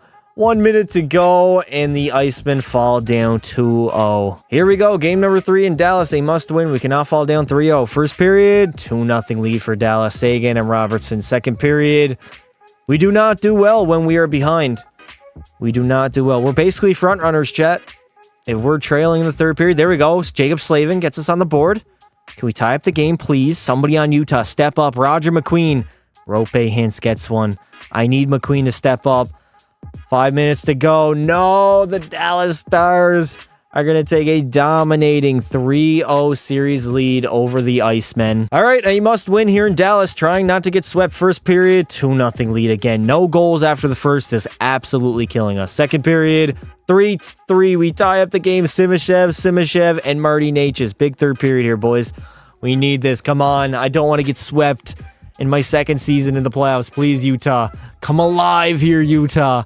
No, Harley on Swayman. No. 4-3 lead for Dallas. 7 minutes to go in the third period. And the Dallas Stars have swept the Utah Icemen in round number 2. And the Rangers would go on, eventually beating the Stars in 6 games in the Stanley Cup Finals. Now, for us in the playoffs, we really were dry offensively. Marty Necas led our team 3 goals, 9 points in 11 games. So in the offseason, I have to bolster our offense. Luke Hughes had 7 points, JJ 6, Pavel Zacha 6, Gunther 5, and our goalies were not the greatest, honestly. They weren't really stealing the show, but we were not helping them out whatsoever. Nathan McKinnon is going to take on the Ted Lindsay, Art Ross and Hart Trophy, Sam Reinhart, the Maurice Richard, Cale Makar, the Norris, Philip Hurdle, the Conn Smythe, Devin Levi, the Vezina, and Alexander Barkov, the Selke. So the first guy I need to get done is definitely Harabel. 7.8 mil for 7 years. I'm honestly comfortable giving him that, even though we only have 15 million cap space. I will try to lower it to 7.5. Maybe that will save us a few dollars. He's going to be asking for a massive deal. I'm going to go 9.7 for 8 years. I have no idea if he will accept this or not, and we are going to see if he will accept. Moving on, another guy we got to get done. Our captain, Roger McQueen, 86 overall, 21 years of age, asking for $7.9 million. 7.7 would be a much better price range for 5 years for our captain. Thankfully, Valimaki did not re-sign with our roster because there was no cap space. Harabel, easy decision to renew my contract, and we got Simashev. Oh, we don't have enough to afford Simashev. Roger McQueen had to... Okay, we have 0 cap space, chat. And JJ is going to end up leaving us to the Boston Bruins. That is crazy. Luckily, we did get back Dmitry Simashev and Roger McQueen have accepted our offer. So we got back our 2 big guns of the future. And Matthew Knies has left our team to go to the Dallas Stars. A very rough offseason for the Utah Icemen. We are in cap hell at the moment. So after a very rough offseason here in Utah, we still kept our first line with Gunther, Cooley, and Caulfield. 91, 91, and 90. On the second line, we have 0 depth whatsoever offensively. Gergenson's a 77. We do have Roger McQueen and Martin Necas. I was going to say Matthew Knies, but Matthew Knies no longer is with the team. And our fourth line is awful as well. Defensively, Simashev 91. Blair Clark is a 90. Luke Hughes is a 90. Slavin 86. And then our bottom pairing D is not very good. 278 overalls in the net, though. Luckily, we do have Michael Harabel, not Matthew Harabel, 90 overall, and Jeremy Swayman as our backup at an 88. So we had a very rough offseason. We lost a lot of our depth forwards and even defensemen, honestly. So the first order of business is to get rid of Jeremy Swayman and his horrible contract. He's making $7 million as a backup. So we're going to go after Alexander Texier, Marchenko, and JT Compher. Also a young goaltender who has a little bit of potential. 1 year left on his deal for 2 seconds, and Jeremy Swayman will Columbus accept. And they have perfectly. We shore up a little bit of cap space and hopefully build a better offensive roster. So here's our new and improved forward core. Marchenko's up to an 86. We also have Compher and Texier, 3 forwards we picked up. Adds a little more depth to our team, and obviously our big guys are going to be our big guys. Paz, Cole Caulfield, I need a 40-goal season out of you, brother. So at the end of a very tricky season here in Utah, we are going to finish 3rd in the Central, going 47, 29, and 6, 100 points. The teams that were better in our division were Colorado and Dallas. Now for the entire NHL, the Avs were the best team, followed by Tampa Bay. Edmonton was up there, Dallas, and Utah finishing top 5 yet again after a very slow start to the year. Luckily, we rebounded well, and man, we are in cap hell. This is a much different roster than we had last year. Logan Cooley is going to lead our team in scoring, 77 points, followed by Cole Caulfield, who did have 32 goals and 73 points. Dylan Gunther had 42 goals on the season, a breakout year for him, 69 points as well. Roger McQueen had a career year at 68, Necas 65, Marchenko 62. What a W pickup. Also 30 goals. Brant Clark really hasn't developed offensively, same as Quinn Hughes and Simashev also. And if we take a look at our starting goalie, Harabel 47, 29, and 6, 7 shutouts, a 913 save percentage, and a 274 GAA. This is our goalie. He played every single game. Our backup, Ivanov, literally played 2 games on the season. That's crazy. Now, Mikko Rantanen is going to end up tying for the Art Ross Trophy alongside Jason Robertson, each having 112 points. Matthews had 109, Jack Hughes was up there 108, Draisaitl 103, and Nylander 102 for the goal side. Again, Matthews going to lead 64 in the season, followed by Mishkov, who had 57. Mikko Rantanen 54, Pasternak 53, and Tage Thompson 49. For Harabel, he will lead all goaltenders in wins and games played. He had 47 wins, and for shutouts, he's also going to lead in that with 7. This is the goalie that we have to ride for the future, boys. And in the first round of the playoffs, we are up against the Dallas Stars, who knocked us out of the playoffs in round number 2 last year. So it's time for us to get our revenge. So Dallas, again, we are very familiar with this roster. They have a lightning quick first line. Hintz, Rantanen, and Robertson. Matthew Nyes, they stole him from us and added to the roster. They got even better. Their second line's better. Their third line's pretty good. And fourth line is good as well. Now, defensively, Iskinen and D'Angelo. Everybody else, I mean, they still honestly have a better D-core than we do. And if we take a look at goalies, Schmidt is an 89 overall, so not quite as good as he was last year at a 91. Maybe this year we can actually score some goals. Here we go. Game number 1 up against Dallas. First period, a 2-0 lead. Perfect. Absolutely perfect. Second period, 2-1 lead. Okay. A 1-goal game here in the third period. Can the Utah Icemen hold on and take a 1-0 series lead? Or the Dallas Stars tie this game up? We might have overtime here, boys. 7 minutes to go. Can Harabel shut the door? There we go. Cole Caulfield gets one. 3-1 lead. And we pretty much lock up game number 1. All right, here we go in game number 2. First period, we got a 1-1 tie. Texier and Rantanen. Second period, 2-1 lead. Cole Caulfield gives us the lead. 36 shots already. There we go. Jacob Slavin. And we are scoring at will on the Dallas Stars. Logan Cooley. Luckily, we are a lot more offensively gifted this year. Last year, we literally couldn't score. We have 46 shots on net, 47, absolutely peppering the Dallas Stars as we are going to take a 2-0 series lead over Dallas, headed back to Utah. Here we go in game number 3. First period, a 3-0 lead for Utah. McQueen, Caulfield, and Marchenko. Second period, absolutely scoring at will. We are literally busting up the Dallas Stars. Pause here in the playoffs. 6-1. I'm just going to simulate the rest of the way here. There's no way they come back, right? 6-1 lead, and we go up 3-0 over Dallas. All right, here we go in Utah, trying to sweep the Dallas Stars, get the brooms out. First period, 2-0 lead. We're scoring at will. Marchenko and this guy's second period, 4-0 lead. The Utah Icemen are an absolute juggernaut right now. Matthew Nyes gets Dallas on the board. I mean, it is not over yet. 15 minutes to go in this third period. They're not out of it. Rantanen. Dallas back to within 2. Can we shut the door here, Utah? Come on, Harabel. I need you to come up clutch here, buddy. You are our go-to goaltender. 4-3. Heiskanen gets them back to within 1. Things are getting shaky in Utah. Can we hold them off? And we do. Thankfully, we sweep the Dallas Stars in round number 1. And in round number 2, we face the Colorado Avalanche, a very tough team. Let's go ahead, take a look at their roster. So, Colorado has a 97 overall Nathan McKinnon with Ivan Demidov, who's an 89. Nichushkin's an 88. Bertuzzi, 88. Middle stats there. Lysell, they picked him up. Another player that played for our team. Landy on the third line. Yeah, their forward core is very good and very deep, boys. Defensively, Makar, best defenseman in the game, 96 overall. The rest of their D-core is kind of hurting outside of Samuel Girard. And in goal, they are rocking with an 87, Logan Thompson. Offensively, I say they got us beat. But offensively or defensively, I believe we got them beat. Here we go in game 1 of round number 2. First period, and Colorado puts up 2 right off the rip. Second period, still a 2-0 lead. Oh no, if we are struggling to score on Logan Thompson, I'm going to fear for our team in this series. Down by 2 here in the third period. Can we please? 3-0 middle stat gets Colorado the insurance marker, and it looks like they're going to take game number 1. There we go. Dylan Gunther gets us on the board. 3 minutes to go. Yeah, there's no way we're coming back in this game. Colorado is going to take game number 1, 4-1 over Utah. All right, here we go in game number 2. Down 1-0 in the series. First period, 1-0 lead. Colorado. We have still yet to score a goal in Logan Thompson. Second period, 4-1 lead. Colorado is spanking us at the moment, man.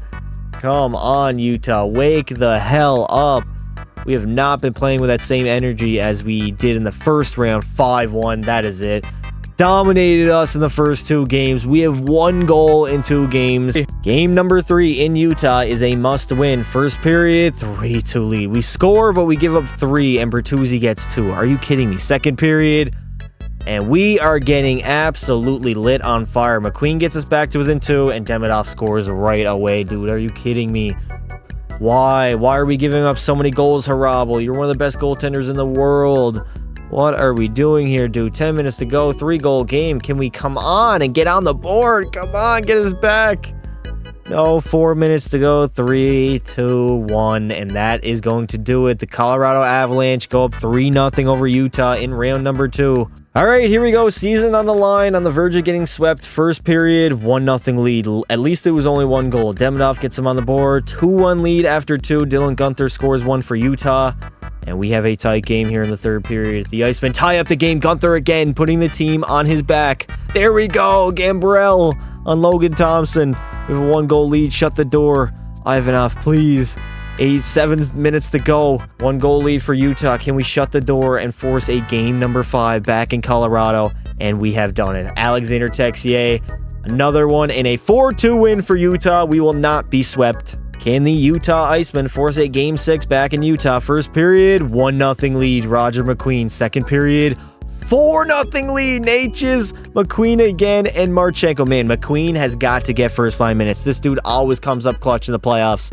That is why he's the captain of our team, of the Utah Icemen, trying 5-0 lead. Texier, there we go, baby. The Colorado Avalanche are literally no match. They do get one, but is it not going to matter as the Icemen force a Game 6 back in Utah. Utah's backs are against the wall yet again. First period, 2-0 lead, Hughes and McQueen. Second period, 4-1 lead, Logan Cooley and Marchenko. Can the Utah Icemen now shut the door in the third period and force a Game 7? Simashev, oh my god.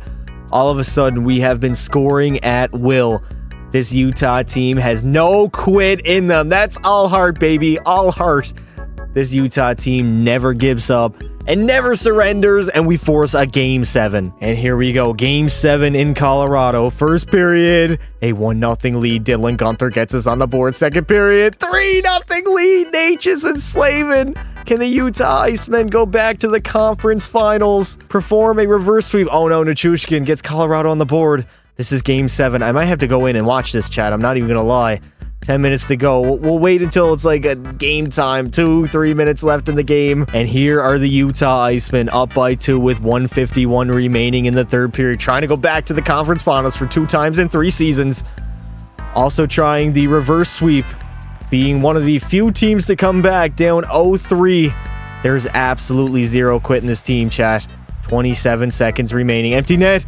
Oh my god, who was that? Simashev? McQueen, get on that forecheck, brother. Get on that forecheck. 20 seconds to go. Demidov over to Lysell, over McKinnon.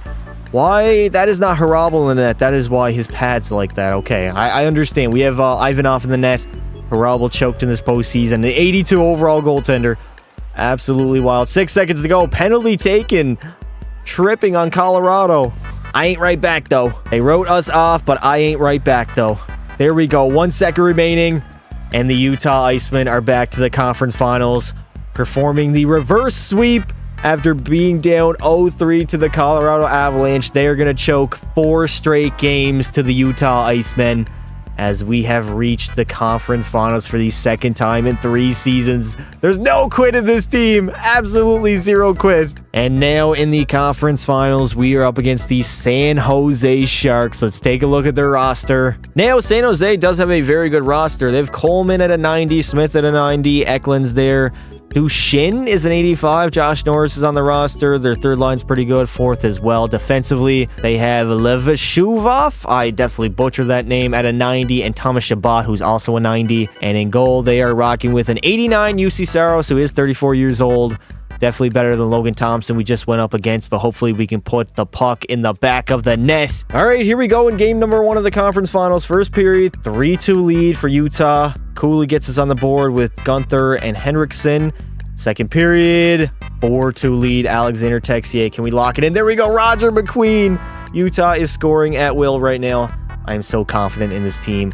We are literally destined. We are destined, boy. We are scoring at literal will.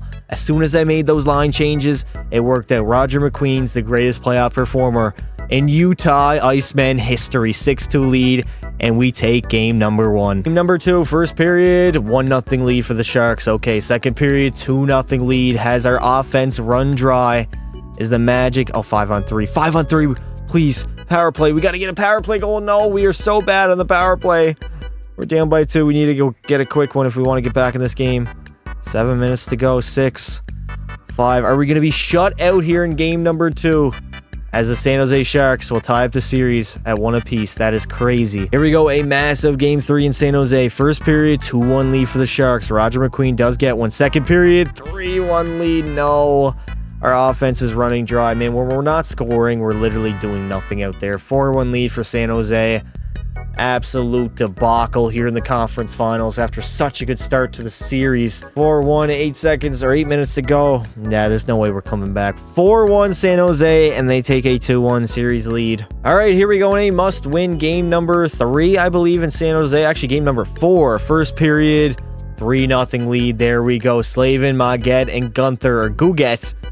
Second period, 5-1 lead, and the Utah Icemen are dominating yet again. It's when we're scoring, boys. When we score, we are a totally different team compared to when we literally can't find a goal. Casewell gets them back to within 3. 10 minutes to go in this third period.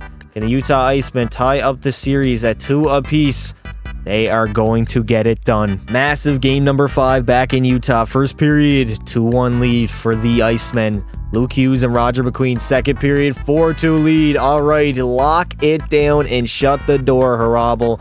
I gave you the net back, brother. There. Oh, no. Coleman gets them back to within 1. Please, Harabel, shut the door, dude. Shut the door. You are right. There we go. Roger McQueen is the greatest player in our franchise's history. This dude's... Oh, my God. No. Haveld. Oh, 1 goal game. 5 to go. Come on, McQueen. Lead us to the promised land. Lead us to the promised land. There we go. The Utah Icemen have taken a 3-2 series lead over the Sharks with the trip to the Stanley Cup Finals on the board. First period, 1-0 lead. Marchenko. Second period, still a 1-goal game. San Jose is not out of this by any means. They can easily tie it up. Marchenko again. Oh, the Sharks get back to within 1. No. Harabel, shut the door, dude. I need the best third period we have ever played in our franchise's history. 10 to go. Can we do it? 7, 6. Come on, Utah. Do not blow this, boys. Do not blow this, too. And here we are, 51 seconds away from the Stanley Cup Finals. Can the Utah Icemen shut the goddamn door and literally punch their ticket to the Stanley Cup Finals, eliminating San Jose after falling down 2-1? We thought it was over. Simashev, Marchenko. Just kill clock, boys. Honestly, kill clock. I don't even care if we get a goal. No. Get back. This guy, Shabbat. Empty net for San Jose. I'm getting a little worried. Oh, no. Back to Eklund. Eklund in the middle. Great save by Harabel. Why does he not have his pads? I literally customize his pads, and they're not showing up. 6.7 to go. All right, 6.6 remaining. Can the Utah Icemen, for the first time in franchise history, advance to the Stanley Cup Finals? 3, 2, 1, and we have done it. The Utah Icemen have punched their ticket to the Stanley Cup Finals for the first time in franchise history, after being down 3-0 in the first round, 2-1 in the second round, and actually, I have no idea. Actually, no, in the second round, we were not down 2-1. It was the third round that we were down 2-1 in. We punched our ticket, and we literally conquered it all. Made the Stanley Cup Finals on the back of our captain, Lightning Roger McQueen. Ka-chow, baby. And for the first time in franchise history, the Stanley Cup Finals is coming to Utah. Roger is not going to touch it, but he will advance us to the Stanley Cup Finals. And in the Stanley Cup Finals, we are up against the Washington Capitals, who are a 45-win team. Oh, the Washington Capitals have a 90 overall Cole Yzerman, Ryan Leonard, and Alex Tuck on the first line. Connor McMichael is there. Brock Besser, a very good goal scorer.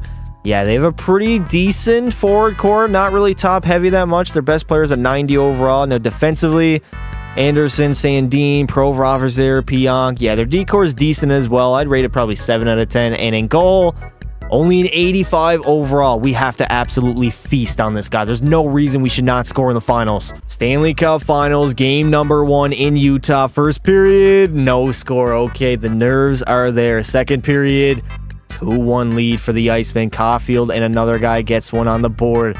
Can we shut the door over the Washington Capitals? There we go. Texier, 3-1 lead. Washington, no. Shut the door, Harabel. 4-1 lead. Dylan Guenther. How 5-1? Oh, my God. Okay, I'm not going to get too far ahead of myself. Tons of series left. Only 1 game. We saw how this can totally flip after 1 game. But the Utah Icemen have taken a 1-0 series lead. A massive game number 2 in Utah. First period, 3-1 lead. We're scoring at will. Who is this Jeanette guy? This guy's scoring literally goal per game for the past like 2 series. Also Dylan Gunther. Second period, 5-1 lead. Simashev and Texier. Holy hell, the Utah Icemen are flying over the Capitals right now. We are literally scoring at will, and there's... Come on, shut the door, Harabel. There's no way they come back, right, chat? If they come back, I legally I have to be fired. 5 minutes left to go, and the Utah Icemen are 2 wins away from winning the Stanley Cup, baby. All right, here we go. Big game number 3 in Washington. First period, 1-0 lead for the Capitals. Connor McMichael. Second period, still a 1-0 lead. All right, we're only down by 1. We tied up right away. Logan Cooley, absolutely perfect. Come on, Utah. You guys can score on this goalie. He's a bum. He's an absolute bum in the net for Washington. There's no reason. Let's pump 2 or 3 here. 9 minutes to go. We get a tie game. 2-0 series lead for Utah. Are we going to have to jump in here? 3, 2, and we are going to have overtime in game number 3 of the Stanley Cup Finals. And here we are in overtime of game number 3. Up 2-0 in the series. Trying to go up 3-0 and put the Capitals on the verge of elimination. Bringing out the Bruins. The Brooms. Come on, talk past them. I'm a little nervous right now, chat. Hopefully we do get a winner pretty early here. I don't want to be in overtime for Cole Yzerman. Great. There we go, Marchenko. Move it up, Marchenko. Okay, or hold on to it, brother. You do you, Alex Tuck. It's bodied at the blue line. Can the Utah Icemen be 1 win away from Le Stanley Cup? Marchenko coming in. Marchenko trying to blast a clap bomb. I don't know why. Gunther rips it on net. Great save by Alphanet.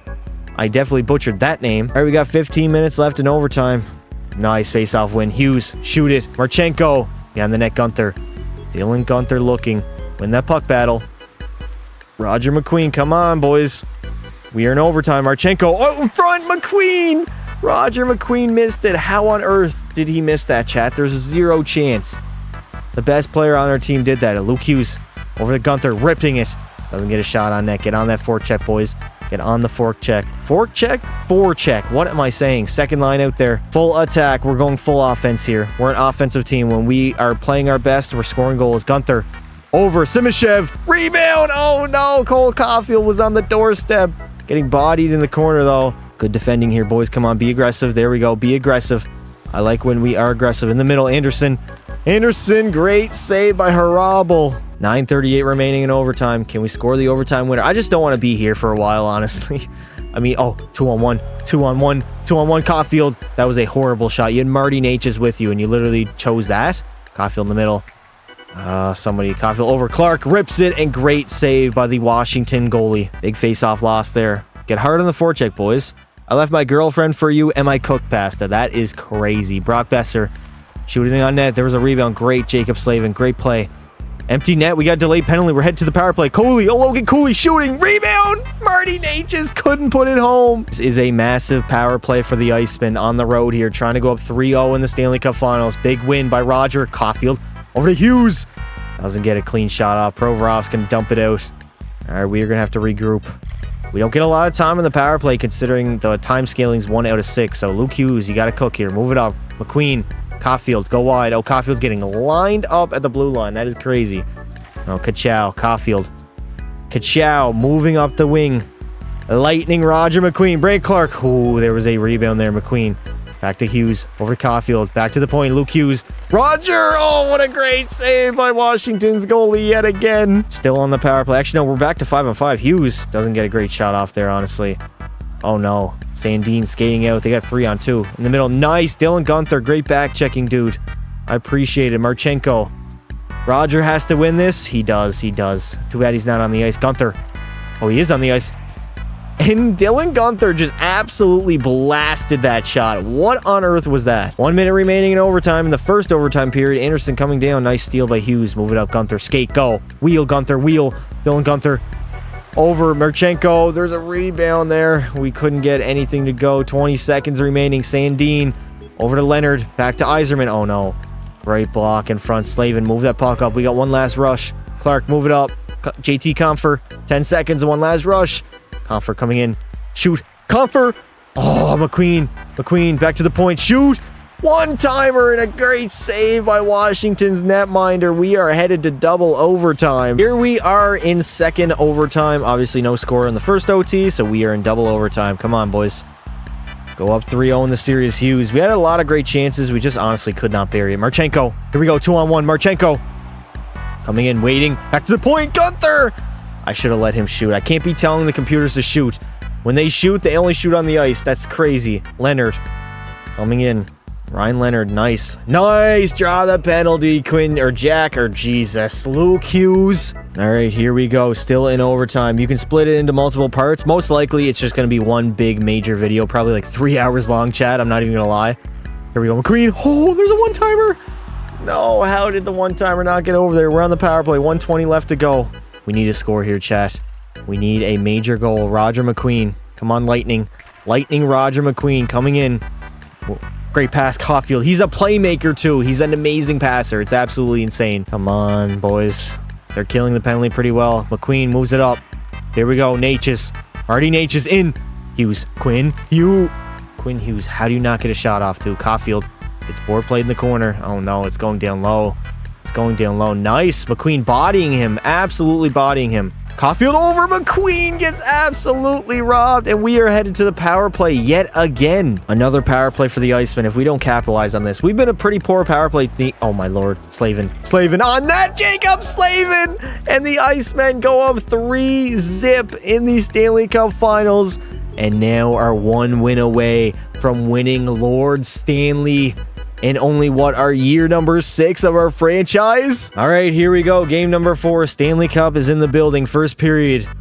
3-0 lead. Caulfield, Marchenko, and Smith. Second period. 5-0 lead. Dominating Washington. Can we get the job done and not have the biggest collapse? Oh my God, Logan Cooley, 6-0. There's zero way we blow this, chat. If we blow this, we deserve to lose the entire thing and not even win the Stanley Cup. Kachow put on the black jerseys. Yeah, I think I might throw them on, chat. 6-2 Washington. 5 minutes remaining. 4, 3, 2, 1. We're going to go into the game, chat. Do not worry. Do not fear. We have to watch the Utah Icemen raise the Stanley Cup. We are now 49 seconds away from winning Utah's very first Stanley Cup in their franchise's history. And there's no way we blow it with less than 30 seconds to go.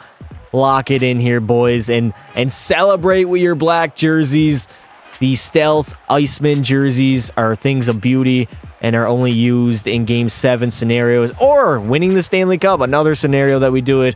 12 seconds to go. 10, 9, 8, 7, 6, 5, 4, 3, 2, 1. The Utah Icemen are your Stanley Cup champions in year number 6. GM Pasta is going to build an absolute dynasty here in Utah. This is the first of many. I'm glad to be here. I'm glad to get it done. W's in the chat for the Icemen. Down 0-3. Was it the first or second round? And then we're down 2-1 in the conference finals. There's zero quit in this team. We are the comeback merchants, something we couldn't do the prior 2 seasons. And finally, in 3 playoff tries, we win the Stanley Cup over Washington as Roger McQueen, Conn Smythe winner, 9 goals, 24 points, the captain and the best player on this team. This dude is going to be an absolute Utah legend. He'll get his jersey retired one day and the leader of a Stanley Cup champion. That is absolutely crazy. I win the Conn Smythe. Nah, bro, you got to give it to McQueen. He stepped up when we needed it the most. Pass to Kane, pass to Saw, pass to Concord. Here comes Roger McQueen coming to lift the cup for the first time in his career. Hopefully the first of many, as the Utah Icemen have gone all the way in season number 6. 6 years it has taken us to win the Stanley Cup and become Stanley Cup champions, but we are not done yet, boys. This is the greatest dynasty of all time. We're far from over. Now, of course, Harabel, he literally got pulled in one of the series for the 0-3 comeback. We have Ivanov in the net, but he rebounded well for the conference finals, and of course in the Stanley Cup finals played amazing. He's the backbone of our team. 90 overall. Literally been our first line center for the past 3 seasons. Logan Cooley, hell of a guy. He played in the second line of the playoffs. Obviously, Roger McQueen was that dude. He's literally like playoff Draisaitl, but regardless, Cooley's an assistant captain. One of our best forwards, if not our best. And our first line centerman, Dylan Guenther, one of the homegrown guys here in Utah. We had him since Arizona, and for good reason. He's up to like a 90 overall. Been an amazing player for us. Scored some clutch goals in the playoffs, and literally has been a major contributor to the Utah Icemen. Hopefully the first of many here, boys. I'm not done yet. We're not done with Utah. We got to build a dynasty here in the great city of Salt Lake City. So in the playoffs, obviously our best player was Roger McQueen. 9 goals, 24 points. Our captain, our leader, and our best player. Logan Cooley had a good playoff run. 9 goals, 23 points. Marchenko had 22. We picked this guy up in a trade over the offseason. Absolutely lethal. Guenther at 22. Natchez 14. Brant Clark 14. Harabel recovered very nicely. 920 save percentage. He was 11-3. He woke up after he got pulled. And Ivanov, a 932 in the 7 games that he played. He was 5-2 in the playoffs. Absolutely crazy. We have the 2 best goaltenders in the playoffs. Jason Robertson is going to take home the Ted Lindsay and the Hart Trophy, the Art Ross to Rantanen, and Maurice Richard to Matthews. Cale Makar will win the Norris. Obviously, Roger McQueen, the Conn Smythe. Samsonov, the Vezina, and the Selke will go to Will Smith of the San Jose Sharks. So thankfully, we do have almost $20 million in cap space. We got to re-sign Brant Clark, 91 overall, 26 years of age. He's probably going to be asking for a big contract. $11 million. Oh my God. I do not want to give him that deal. We got to get back Slavin, Texier, Comfer. Okay, so we got to re-sign some players. Goaltenders, Ivanov would like to be re-signed at 82 overall. He's only asking for $1 million, so we can definitely get that done. Jacob Slavin is back with the Icemen, as well as Alexander Texier, JT Comfer re-sign, and Sergei Ivanov as well. And thankfully, Akil Thomas has joined our team on a 3-year, $4.9 million deal. All right, so heading into year number 7, the Utah Icemen still have a lethal first line. Roger McQueen also up to a 90 overall. I'm debating putting him on the first line. He's our best player in the playoffs. I might just leave him down. I don't know what to do yet. Texier is also an 85. Marchenko's on the roster with Comfort and Akil Thomas. That is good. And our fourth line, is not bad either. If we take a look defensively, we are going to be missing. Yeah, we're a little rough defensively. Luckily, we do have Luke Hughes and Simashev as our top line pair. Slavin's at 85, Moore, Johansson, and Walsh are all pretty poor defenders. And in goal, we're still rocking with a 90 overall Harabel and Ivanov as the backup at an 82. I have no idea if LA will want to do this, but Kaliev, Jones, and Marino for 2 first-round picks from the Icemen. Trade rejected. They're fine with what we're offering, but value just isn't there. So I'm going to add a few more picks in here, maybe 2nd or 3rd round picks to sweeten the deal just a little bit. So instead, I will be adding another 1st round pick, 3 first and a 2nd for these 3 players. Trade still rejected. They do not want to retain the salary. Why not? So instead, I'm going to throw in an old Slavin who has a $6 million cap hit, 3 first round picks, a 2nd for Marino, Jones, and Kaliev. I think that's a pretty good deal. What do you guys think, chat? And thankfully, the LA Kings have accepted our offer, so we bolstered offensively and we got rid of a contract in Slavin. So we're also going to go after this young guy who has 1 year left on his deal, making no dollars whatsoever for 2 seconds and a 3rd. Will Minnesota do it? And the trade has been accepted. Perfect. So at the end of the season, Utah is going to end up finishing 3rd in the Central as we went 46, 31, and 5, 97 points, and we are going to play Colorado in round number 1. The Nashville Predators were the best team in the Central with 49 wins, and for the entire NHL, it was the Buffalo Sabres who went 55, 22, and 5, 115 points. Philly was very good. Nashville, Colorado, and Tampa Bay were all up there. Logan Cooley is going to lead our team in scoring with 71 points, only 17 goals though. Cole Caulfield had 70 and 39 goals. Roger McQueen, a big season out of him, 69. Dylan Guenther at 68. Luke Hughes had a career year at 66 points. Marty Natchez, 62. And if we take a look at our goaltenders here, Harabel, 39, 19, and 4. 4 shutouts and very good stats, a 917 save percentage. And we know that Ivanov, come playoff time, can definitely come in relief if Harabel shakes or wobbles. Now, for the entire NHL, Mikko Rantanen will lead in scoring with 108 points. McKinnon had 104. Tage Thompson was up there. Robertson had 103. And Matvei Mishkov with 100 on the season. Now, for goals, Matthews will lead with 64, followed by Mishkov, who had 59. Carcillo had 51, and Draisaitl 48. And for goalies, I don't think we were up there for wins. Harabel actually was 39 on the season, and for shutouts, It will go to Devin Levi, who had 6. And of course, in the first round of the playoffs, we are up against the Colorado Avalanche. So the Colorado Avalanche have a pretty similar roster. They have Adam Nemec, Nathan MacKinnon, and Demidov on that first line. Casey Middlestat's a very good second liner alongside Valerie Nichushkin. Lysell, they picked him up. Oh my God, he's grown to an 87 overall. We literally left him go for nothing. They have a good third line. Fourth line's pretty good as well. Defensively, outside of Makar and Girard, they're not the greatest. And in goal, they are rocking with Kozolov and Logan Thompson, who probably will end up starting the games at an 87 overall. So if we remember the last season, we absolutely lit these guys up after we went down 0-3, I believe. So hopefully we do not go down 3-0 in the series and we make quick work of the Colorado Avalanche. Game number 1 of the playoffs up against Colorado. First period, a 2-1 lead, Simashev and Thomas. Second period, Colorado takes the lead 3-2. All right, boys, we got to come back in this third. We're majorly outshooting them. Shots are 35-18. 5-on-3. Can we score? We cannot score on the power play. There we go. Cole Caulfield ties the game up at 3. Come on, boys. Finish it. Another power play for Utah. 5 minutes to go in this third period. Can we clutch up in game number 1? Steal it on the road as well.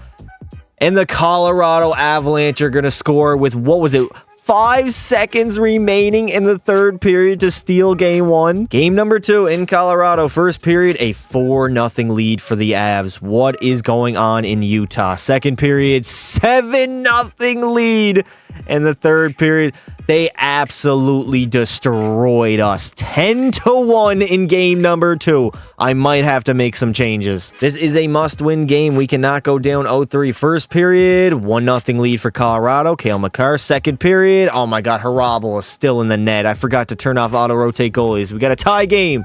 Third period, can we clutch it up, boys? I don't know what to do if we win this now. Come on, 5-on-4. Somebody score. Again, when we're not scoring, we're not a great team.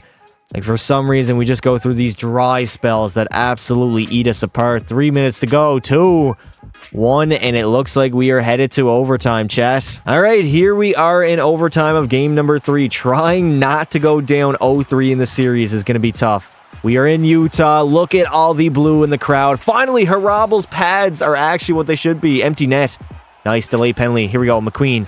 Roger, Lightning. Okay, I'll take that. All right, here we go in the ice arena. 18:28 to go in overtime. Big power play. Nice, back to the point. Gunther over Hughes. Shoot it. Somebody shoot it. We got to get shots on it. Gunther blasted it, and it goes out of play. This will be my franchise forever, chat. Gunther, Caulfield.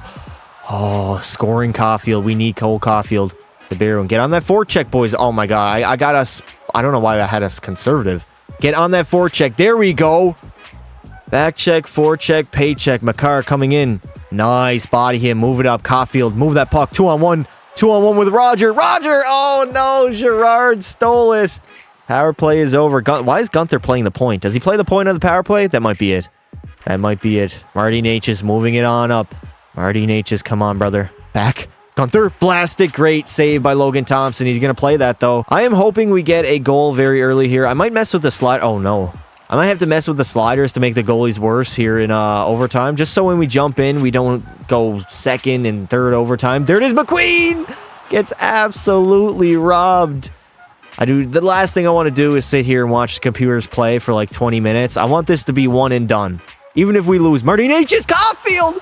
How did you not bury that? Cole Caulfield getting absolutely robbed, dude. Caulfield will win it. He had a great chance there.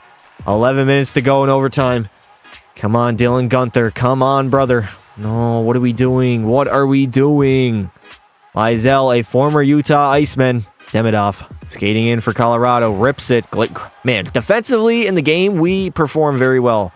Dump and chase. All right. Somebody got to get in there, though. My franchise team is a North Dakota Blizzard. Nice. Come on, boys. 8 minutes left in overtime. Luke Hughes, good steal. Moving on up. Texier to Marchenko. Skate that in, Marchenko. Dump and chase. There we go. Chat, who do you guys think is going to take home the overtime winner here? Put it in the chat. Who is scoring the OT winner? 6 minutes left in the first overtime. McKinnon. Great save by Harabel, even though I wanted to put in Ivanov. A little tricky there. Move that up, boys. There we go. Simashev up to Marchenko. Marchenko coming in. Good shot. There was a rebound there for someone to pick it up, but nobody was there, of course. McQueen, the man himself. We might have to get Lightning Roger McQueen out there. Oh, no. Oh, no. Oh, no. Great save by Harab. We'll throw the first line out there with the second line deep air. Oh, no. Tamara, oh, my God. A backhander. A little floaty backhander on net. As we have 2:30 left in overtime.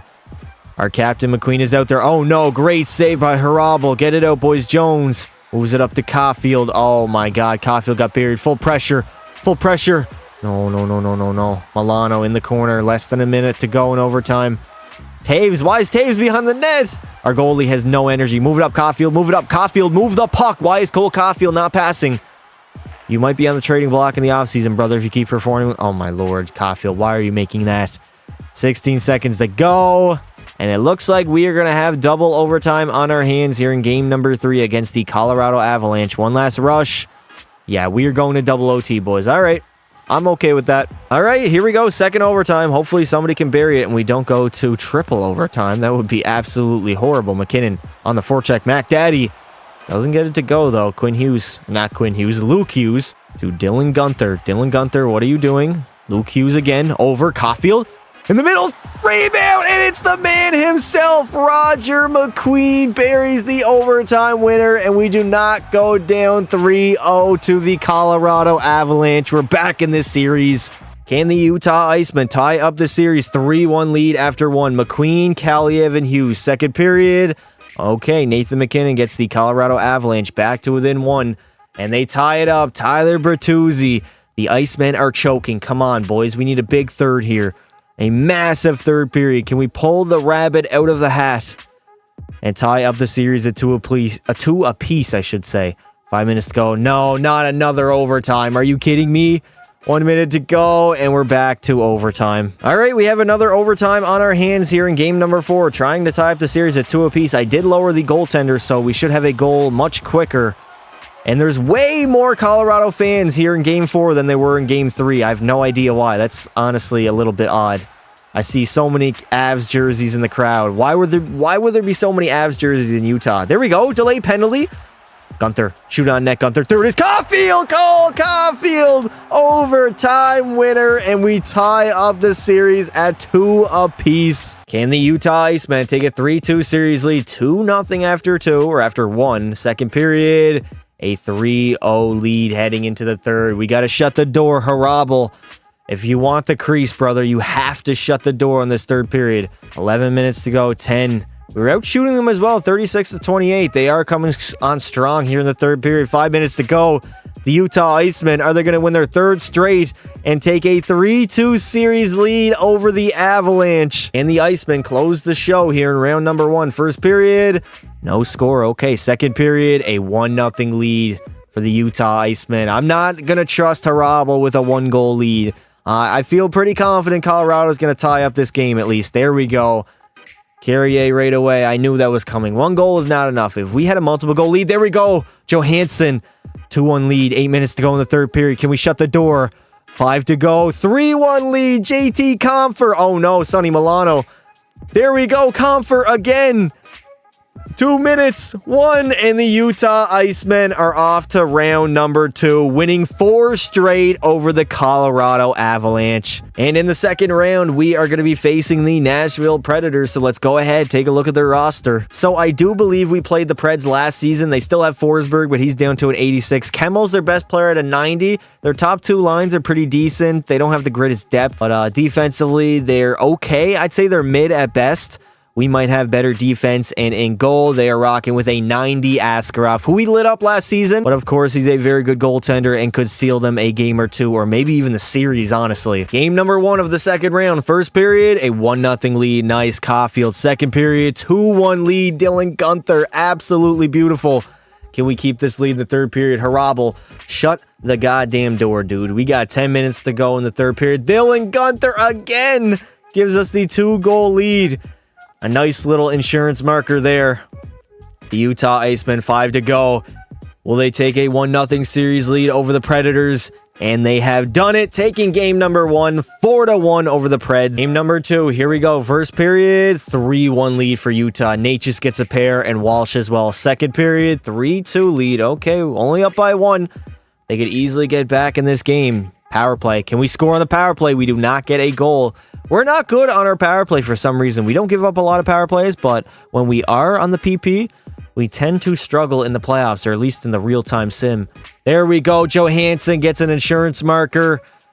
And the Utah, oh no, Kemmel gets them back to within 1 minute to go. The Icemen take a 2-0 series lead over the Preds. Utah Icemen trying to go up 3-0 in the series. First period, a 2-0 lead. Gunther and Jones. Second period, 3-1 lead. Man, we score at will on Askarov for some reason. No! Askarov turns into Swiss cheese when he plays the Utah Icemen. Marchenko 5-1, 6-1. Stop the bleeding. Holy hell, the Utah Icemen are absolutely dominant as we go up 3-0 over Nashville. Trying to sweep the Predators. First period, 1-0 lead. Okay, second period, no score. Askarov is on his A game tonight. Can we light him up in this third period? He's mad after allowing 6 in game number 3. That was absolutely wild. Can we get a comeback here, boys? Come on now. Come on. 8 minutes to go. Icemen, we're not going to get shut out, are we? Come on. No. There we go. Logan Cooley on Askarov. 2 minutes to go. 1 minute. And we have overtime on our hands yet again. All right. Here we are in overtime trying to sweep the Nashville Predators in game number 4. Get the brooms ready. Will Lightning Roger McQueen score another overtime winner and be the clutchest player in NHL history? Oh no, Tomasino! Oh, great save by Harabel in the corner. Forsberg, what are we doing? Why are we conservative? I have no idea. We got to be aggressive. Caulfield, come in. Caulfield, rebound. There it is! There it is. Dylan Gunther and the Utah Icemen are off to the conference finals for the second straight season, as we have swept the Nashville Predators in round number 2. We've actually won now 8 games in a row. We are on an absolute heater here in the playoffs. So in the conference finals, we are going to be facing the Minnesota Wild. So let's go ahead, of course, and take a look at their roster. So Minnesota still has Kaprizov as their best player alongside Eriksson Ek and Matthew Boldy. That is a very good first line. They also have Marco Rossi at a 91. Ryan McLeod's their third line center with Arvidsson. Johnny Hockey's there. They're pretty good offensively, I'd say. Nothing out of the ordinary that we have not seen. Brock Faber, 92 overall, will probably end up being the best defenseman in the entire series. And in goal, if we take a look, they have a 91 overall Jesper Wallstedt. So this is going to be a tough series, boys. They have a pretty well-built roster offensively, defensively, and in goal. Game number 1 of the conference finals on home ice. First period, no score. Second period, we are absolutely outshooting them. Still no score, though. Wallstedt could be a goaltender that steals this series at a 91 overall. That's an elite level goalie. And John Tavares is going to score the first goal. Are you kidding me? There we go. Marchenko ties it up. 11 to go in the third. Oh no, Johnny Hockey gives Minnesota the lead. Come on, boys. Can we tie the game up? 4 minutes to go. 3, 2, 1. No. And the Minnesota Wild are going to steal game 1, 2-1. Here we go. Game number 2. First period, 2-1 lead for Minnesota. They are scoring on Harabel. Second period, still a 1-goal game. It's anybody's game. Come on, Utah. There's absolutely zero quit in this team. You can't teach hot, baby. You can't teach hot. Come on. 10 to go. Utah Iceman, no, 3-1. Boldy is going to score on Harabel, and that's pretty much going to do it. The Minnesota Wild are going to go up 2-0 over the Utah Icemen, stealing both in Utah. All right, here we go. This is a must-win. First period in game number 3, Minnesota scores. Second period, still a 1-0 lead. This has been a very tight series, boys. 1-goal leads across the board, but Minnesota has always been ahead. Power play for Utah. Can we get one? Come on, boys. It's a power play. There we go. Marchenko ties the game up at 1. Another power play score. Please score. Oh my God. We have power plays and we just cannot get it done. 3 minutes, 2 minutes to go. Do we have overtime on our hands again? Yes, we do. Here we go. Basically, with our season on the line in overtime, we cannot go down 0-3 yet again and expect to win the series. Cole Caulfield coming in. What a shooter he is. All tied up at 1 apiece. Oh no, Eriksson Ek. Nice. We're on the road as well, so we're not on home ice. Move it up. Caulfield. Caulfield steals that. Caulfield. I need Caulfield to shoot. Over. There it is. Hughes. Great save by Wallstedt. I'm having a lot of fun with Utah here. Oh, no. Oh, no. I forgot to change our... there we go. Go aggressive, chat. Go aggressive. Simashev. Oh, my God. Dmitry Simashev. How did you not bury that? McQueen back to the point. Over to Caulfield. Natchez. Great save again by Wallstedt. There it is. Hughes in the middle. Roger McQueen. Natchez again. Full pressure. What a save by Wallstedt. He's going to play that. Get on them, boys. Get on them hard. There we go. Nice. Nice forechecking. Marchenko. Shoot that, Marchenko. Rebound. Rebound. There it is. There it is. Logan Cooley. And we will not go down 0-3 in the series. This is a massive game 4. First period, 2-0 lead for Minnesota. They just sim better. They literally just sim better. Second period, tied up at 3. McQueen, Gunther, and Comfer. A massive third period. Tie up the series, boys. Come on. We can knock. Oh, no. McLeod takes the lead for Minnesota. Arvidsson, what are we doing, boys? No, 5-3 lead for Minnesota. Oh, my God. Come on, please. There we go. We're back to within 1. 7 minutes to go. This is doable. Come on. Come on, boys. Score. No, no, no, no, no, no, no, no, no, no, no, no, no. And the Minnesota Wild are going to take a 3-1 series lead. Season is on the line for the Utah Icemen. First period, 2-0 lead. Marchenko and Gunther. Marchenko, I put him up in the first line. Attaboy, buddy. Second period. All right, we got a 1-goal game. A very tight game here in the third period. Come on, Utah. No, Arvidsson ties it up. I'm worried now. I'm literally worried sick, boys. Power play. We need a score. There we go. Akil Thomas gives the lead to Utah.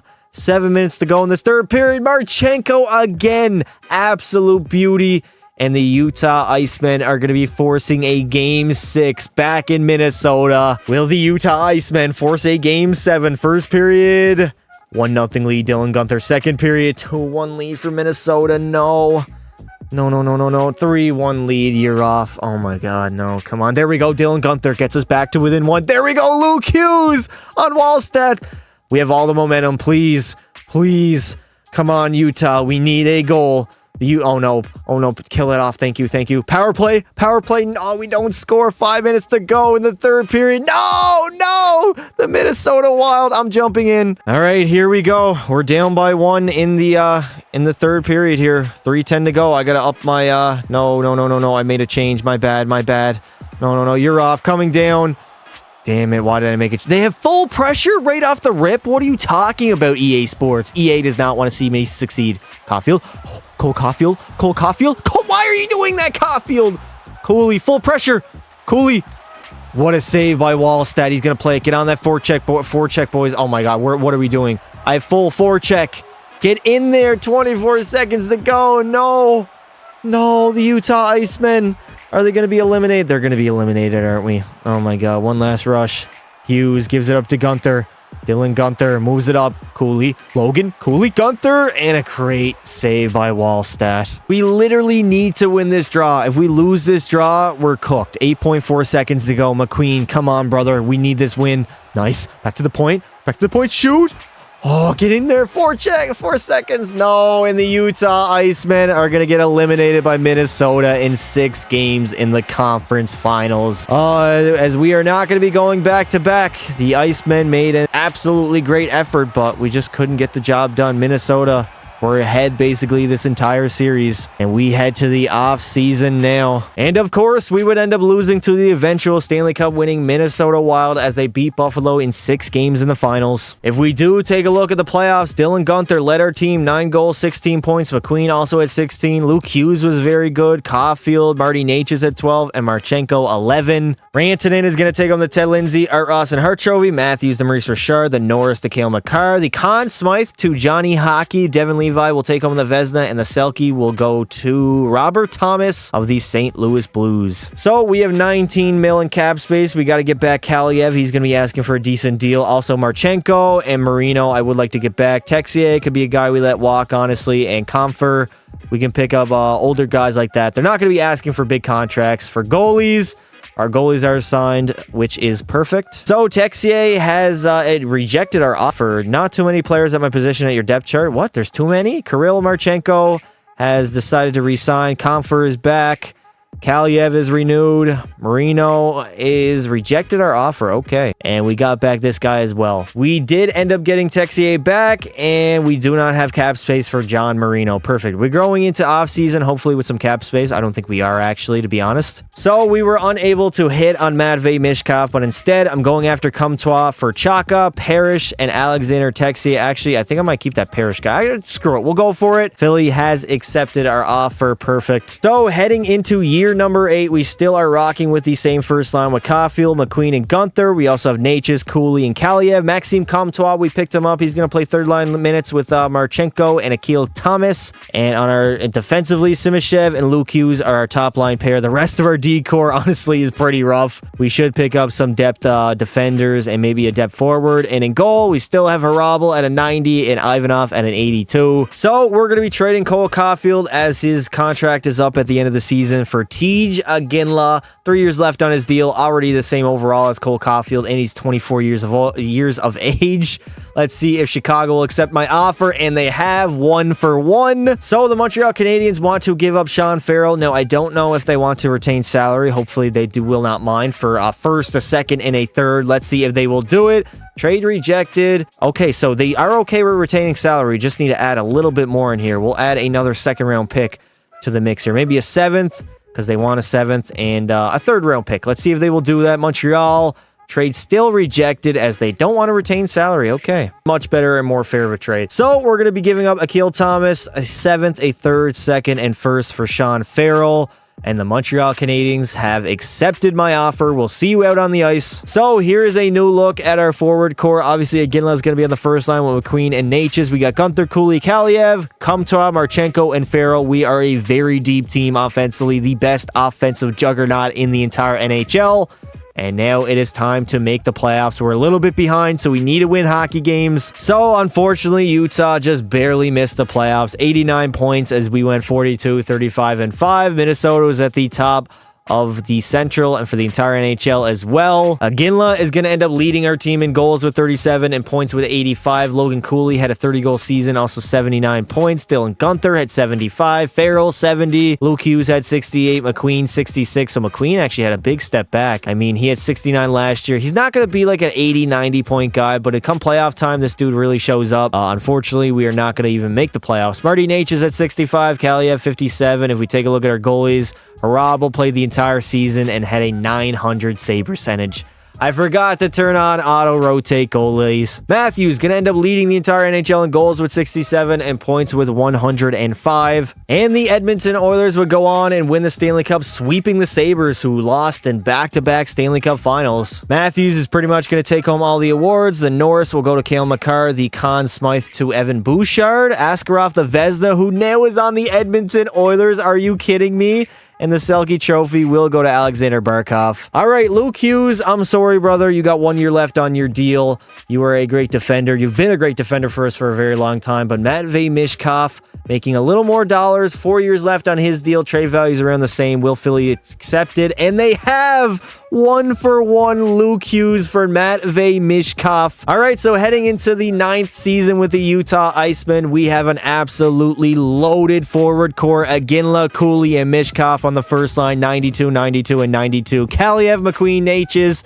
And on the third line, we got Farrell, Marchenko, and Maxime Comtois. And our fourth line is very good also. Now, defensively, we're honestly not the greatest. We picked up 2 defensemen, but it doesn't even matter outside of Simishev. I will check and see in free agency for any defensemen that we could sign that are like 79, 80 overall D-man. In goal, if we take a look, we still have an 88 overall Michael Harabel and a backup Edmund, who is an 80 overall himself. So at the trade deadline, we are 31, 25, and 5. We need a little bolster boost offensively, and Natchez's contract is up at the end of the season. So Natchez, a 3rd round pick and a 4th for Casey Middlestat. Let's see if Colorado will do it.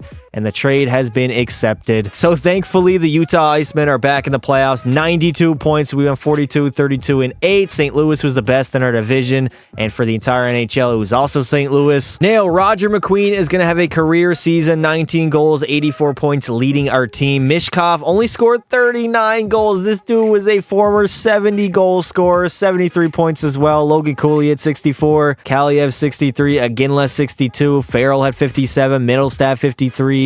And if we take a look at our goalies, Harabel, 38, 26, and 5, 3 shutouts, and pretty good stats. I mean, a 917 save percentage is not bad for a goalie that played 71 games in the NHL. Austin Matthews is going to end up leading the entire league in goals with 59 and points with 107 yet again. And in the first round of the playoffs, we are going to have to face the Edmonton Oilers, who have an older Connor McDavid and Leon Draisaitl on their roster. So the Oilers did end up winning the Stanley Cup last season, so they are the defending champs. But I mean, Draisaitl and McDavid are still a 95 and 97. They also have Demidov, who's up at an 89. Denisenko is on the team. Their forward core is not as good as ours, but it's pretty good defensively. They do have us beat. They have Bouchard at a 92. And I mean, they don't have us beat by much. Their decor is pretty poor as well.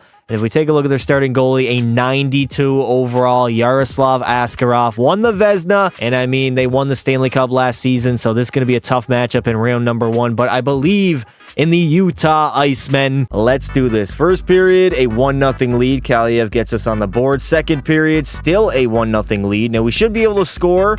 There we go. Roger McQueen gets another one, an insurance marker. Obviously, the Oilers do have a 92 overall. Askarov as their goaltender. He could be trouble, but we do tend to absolutely light him up. I mean, we played the Oilers last season, I believe, as well, and we absolutely feasted on him. 2-0 lead, 2 minutes to go, and the Utah Icemen are going to shut out the Oilers in game number 1. Let's see if we can continue the trend, dominating the Oilers. Here we go. First period, 3-2 lead. Okay, so we do get 3 in the first. Cooley, Morrow, and Marchenko. Second period. All right, we have a 1-goal game heading into the third. 18 minutes to go. Can the Utah Icemen shut the door and steal the first 2 games on the road in Edmonton? Headed back to Utah. We know that crowd will be going crazy. There's nothing like home ice advantage in Utah. Oh no, power play. We get a... Is that a penalty kill goal? Short-handed Casey Middlestad on Askarov, and the Utah Icemen take a 2-0 series lead over the Oilers. Let's see if the Utah Icemen can go up 3-0 over the Oilers. First period, no score. Second period, 1-0 lead. Captain Roger McQueen gets Utah on the board. Oh no, McDavid gets his first of the series, tying it up at 1. Come on, Icemen, we got to shut the door in this third period. We need a goal, though. We do need a goal. 10 to go in the third. We might have overtime on our hands. Maybe I spoke too soon. Power play for Edmonton doesn't go. And it looks like another power play for Edmonton. Great kill by the boys, and we are headed to overtime. All right, here we go in overtime. Up 2-0 in the series, but Draisaitl coming down. What a save by Harabel. McDavid in front. Draisaitl, another great save. This is a massive draw. The Utah Icemen need this. Roger McQueen loses it to... Oh my God, McDavid. Morrow, move the puck up, Morrow. Here we go. I got to get full forecheck, full attack. There we go. On net, rebound is there. Mishkov. Matvey Mishkov, one of the best pickups. There it is. Mishkov, rebound. There it is. Number 12. Who is 12? I have no idea, but it doesn't matter. The Utah Icemen go up 3-0 in the series.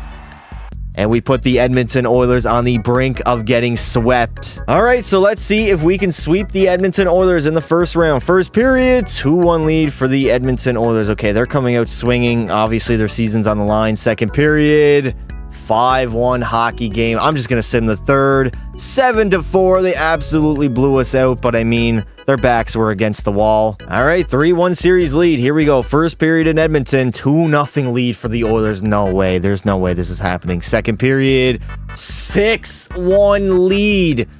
What is going on in Utah? I swear, if we get reverse swept, GM Pasta might get his ass fired, honestly. 10 minutes to go. We get one middle stat.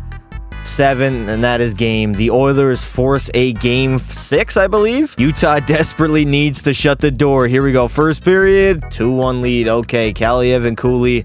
Second period, 3-1 lead. All right, let's shut the door here, Harabel.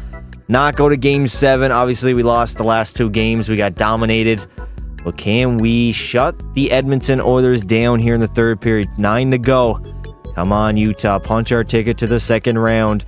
4 minutes, 3 minutes to go. Power play for Edmonton. It does not matter. Ooh, it might matter. They're back to within 1. The Utah Icemen have completed the first round in 6 games over the Edmonton Oilers. And in the second round, we are going to be facing the San Jose Sharks. Alrighty, so the San Jose Sharks have a very good first line. Kent Johnson, Will Smith, and this guy, 89, 91, and 90. Caswell's an 87. Eklund is there also. Yeah, their forward core is pretty good. Not really the greatest depth, but if we take a look at their defense, wow, defensively, they're very hurting. I mean, their best defenseman is an 84 overall. They're decent, don't get me wrong, but I feel like we could exploit that. And in goal, only an 84 overall starting goalie. There is zero reason why the Utah Icemen should not absolutely light them up offensively. A massive game number 1 in San Jose. Here we go. First period, 1-0 lead. Kaliev gets us on the board. Second period, and we got a tie game in the third. The Utah Icemen only 1 goal after 40 minutes on 22 shots. I mean, they don't have the greatest defense or goaltending, and San Jose will take the lead. Utah power play. Can we clutch it? Man, we are just absolutely horrible on the power play. I don't know what it is. No, 5 minutes to go. San Jose, we tie it up. Marchenko, Attaby, buddy.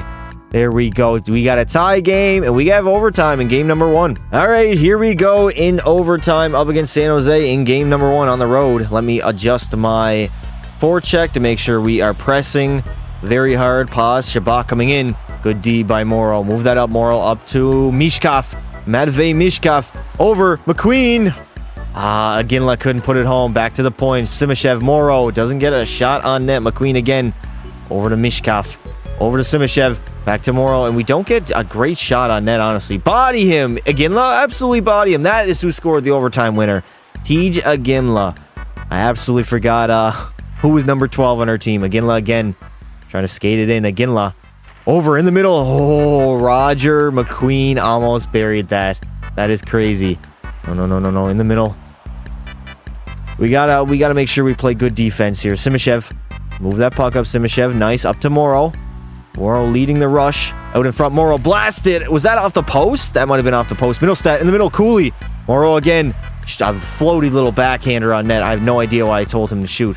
No. Farrell in the middle. Middlestat rings it off the bar. Farrell again can't get a shot off Logan Cooley. We are all over San Jose. How do we not have full pressure? Oh, in front of the net. Cooley, please. Somebody bury full pressure for the Iceman. Cooley. Another great save by the netminder in goal. How? The Sharks don't have a... Oh, what a horrible change by Utah. Park, get it up. Kaliev. Moving on up to Miniton. We got... Oh, Franseg Nygaard. That name will always confuse me, especially in the real game. There we go. Comtois. Move it over to Nygaard. Kaliev walking in. Kaliev over. Comtois. Shooting. What a save again. Rebound. And the Utah Icemen will take game number 1. 3-2 over the Sharks. Game 2 in San Jose. Here we go. First period. 1-1 tie. Okay. Simashev gets the lone goal for us. Second period. 2-1 lead. Nygaard puts it in the back of the net. We are out shooting them. But I mean, I'm a little bit concerned with the low scoring of Utah. We should be feasting. There we go. Logan Cooley gives us the insurance marker. And also in the power play, we are not great. 7 to go in the third. Can we lock it down? Harabel has not been shaky so far in the playoffs. And the Utah Icemen are going to take a 2-0 series lead over San Jose. This is a massive game number 3, trying to go up 3-0 in the series. Here we go. On home ice. First period, 1-1 tie. Logan Cooley scores the goal. Second period. Okay, we are down by 1 in the third. Can the Icemen come back? No, Havelev? I have no idea how to pronounce his name. 2-goal lead for San Jose. Back to within 1. Morrow gets us. They get us close. Come on, please. 8 minutes to go in the third. Somebody score on Utah. Please tie it up, boys. Come on. 3, 2, 1. No. And the San Jose Sharks will win game number 3. All right, a massive game 4 in Utah. Here we go. First period, a 1-0 lead. Casey Middlestat. Second period, we give up 3 goals in the second. There's no way. San Jose leading by 2. We still cannot score on this goaltending and defense core. I have no idea why. 5-on-4. We're not going to get back to within 1. The clock is running out. San Jose looking to tie the series. It looks like they're going to do it. No, my God. Utah 4-1 lead. And San Jose ties it up at 2 apiece. Here we go. A massive game number 5. First period. 1-1 tie. Again, we're not scoring at will. Second period. 3-2 lead for San Jose. No, come on, Utah. I need you guys to push, please. 14 minutes to go in the third period. We really going to lose 3 straight in the postseason? We've been such a great playoff team. Come on. Can somebody score? 23 shots on net. We have not got a shot on net. How? Oh, my Lord. The last, 10 minutes, we have not got a single shot on net. We got dominated. All right, season on the line in Utah. Here we go. First period. We give up 3 in the first. Oh, my God. We're cooked, chat. We are cooked. Second period. 3 straight goals in the second. We got a 2-goal lead. Can we force game 7? We need to shut the door in the third period. We're not cooked, baby. This is a comeback. Come on, boys. No. Power play for San Jose. Oh my God. Please, 10 to go. Utah Icemen trying. No! Casewell gets one. They're back to within 4 minutes remaining in the third. No power play for San Jose. Shut the door. There we go. Farrell gets an empty netter, and we force a game 7 in San Jose. And that's the first game we put up 6 goals on San Jose. A massive game 7 in San Jose. First period, 1-1 tie. Mishkov gets us on the board. Second period, 2-2. Okay, the game is close, chat. Oh, no. I'm sweating. No. Power play. Power play for Utah. We got to score. Oh, my God. We're so bad on the power play, dude. 11 minutes in the third period. Shots are 27-24. They are out shooting us. Again, a dry spell here for offense for Utah. Can we take the lead? Come on, please. Oh, my God. Game 7 overtime. Here we go. Game 7 overtime. It doesn't get any better than this. The Utah Icemen trying to go to the conference finals for another. Oh, no. In the middle. Oh, my God. What a great save. We threw on the Game 7 black jerseys that will only be worn on a special occasion. Hopefully, they will give us good luck here in the third. Oh, I got to put my forecheck up. I forgot. We got to be aggressive, boys. So far, we have done very good in overtime for the overtimes that I have jumped into. So hopefully that trend will continue. Big hit by Morrow. Nice. Come on, Aginla. Get it out. Moving up to Mishkov. Over to Cooley. Aginla trying to come through the middle with speed. Nice turnover. Morrow, defenseman. Shoot it on net. I don't care. Get a shot on net. We got to get something, please. No. Smith. Will Smith. Nice. Simashev. Great D by Simashev. Skate that out, brother. All you. Farrell in the middle. In the middle, Brandseg. I don't even Nygaard. I don't know his name. And the Utah Icemen are off to the conference finals yet again. Brandon Nygaard. Brandseg Nygaard. That is his name. I will not forget it. Punches our ticket to the conference finals yet again, as we gotta face the Minnesota Wild, who had our number 2 years ago. It will be a showdown of all showdowns. So obviously in the conference finals, we meet the Minnesota Wild yet again. So the Wild are still rocking with a great first line. Boldy's up to a 93 now. They have Ryan McLeod. Marco Rossi at a 91 as their second line center. Their third line's good, and their fourth line is not too shabby. Also, defensively, Brock Faber carries them. Also, guys like Lambos, who's an 86. Defensively, they're definitely better than us. And in goal, they have a 91 overall Jesper Wallstedt, a very nicely built team in Minnesota. They are going to be a challenge in the conference finals. Can the Utah Icemen get revenge over 2 years ago? Game number 1 in Minnesota, first period. 1-0 lead for the Wild. Second period. We have a tie game. Okay. It is anybody's game in this third period. Come on, Utah. I need you guys to perform. Minnesota goes on the power play. Good kill. 10 minutes to go in the third. Come on, Icemen. I built you guys for offense. I built you to score. Power play. Come on. We got to capitalize on that. No. Okay, we have overtime in game number 1. All right, another overtime period. Here we go in Minnesota. Game number 1. Let's see who's going to take the first game of the series. Morrow. He's been amazing in overtime. I can't not even lie. Great defensive plays, great offense. Oh, we missed there. Oh, no. Kaprizov. Great save by Harabel. Oh, no. We lose it. Back to the point. Limbos just walks right down Main Street. Jesus. No! Why? Why would Harabel play that puck? Full pressure for Minnesota. Skate it out, boys. Let's get the full forecheck going. Come on, Utah. We need to play aggressive. When we play aggressive, we play at our best. Move that up. There we go. Mishkov gets bodied at the blue line. Boldy. Nice. Again, nice turnover. Pardon me. Cooley walking in over. Cooley probably should have held on to that puck there. He had a lane to the net if he could have. Lambos back to Faber. Erikssonek, get a turnover. There we go, Farrell. Nice. Middlestat, here we go. KC Middlestat. Middlestat moving in. We lose it again. Can we not hold on to the puck in the offensive zone? Somebody says trade for Swayman. Bro, we're 9 years in. McLeod.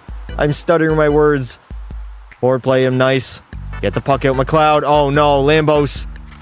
Great save by Harabel. Oh, back to the point, Spence. The Minnesota Wild trying to go perfect in the playoffs. They're 8-0 to start the postseason, and they go 9-0 as they take game number 1 in overtime. Game 2 is most likely a must-win here, chat. First period, 2-1 lead. Okay, second period, 3-1 lead. Come on, end their perfect run, chat.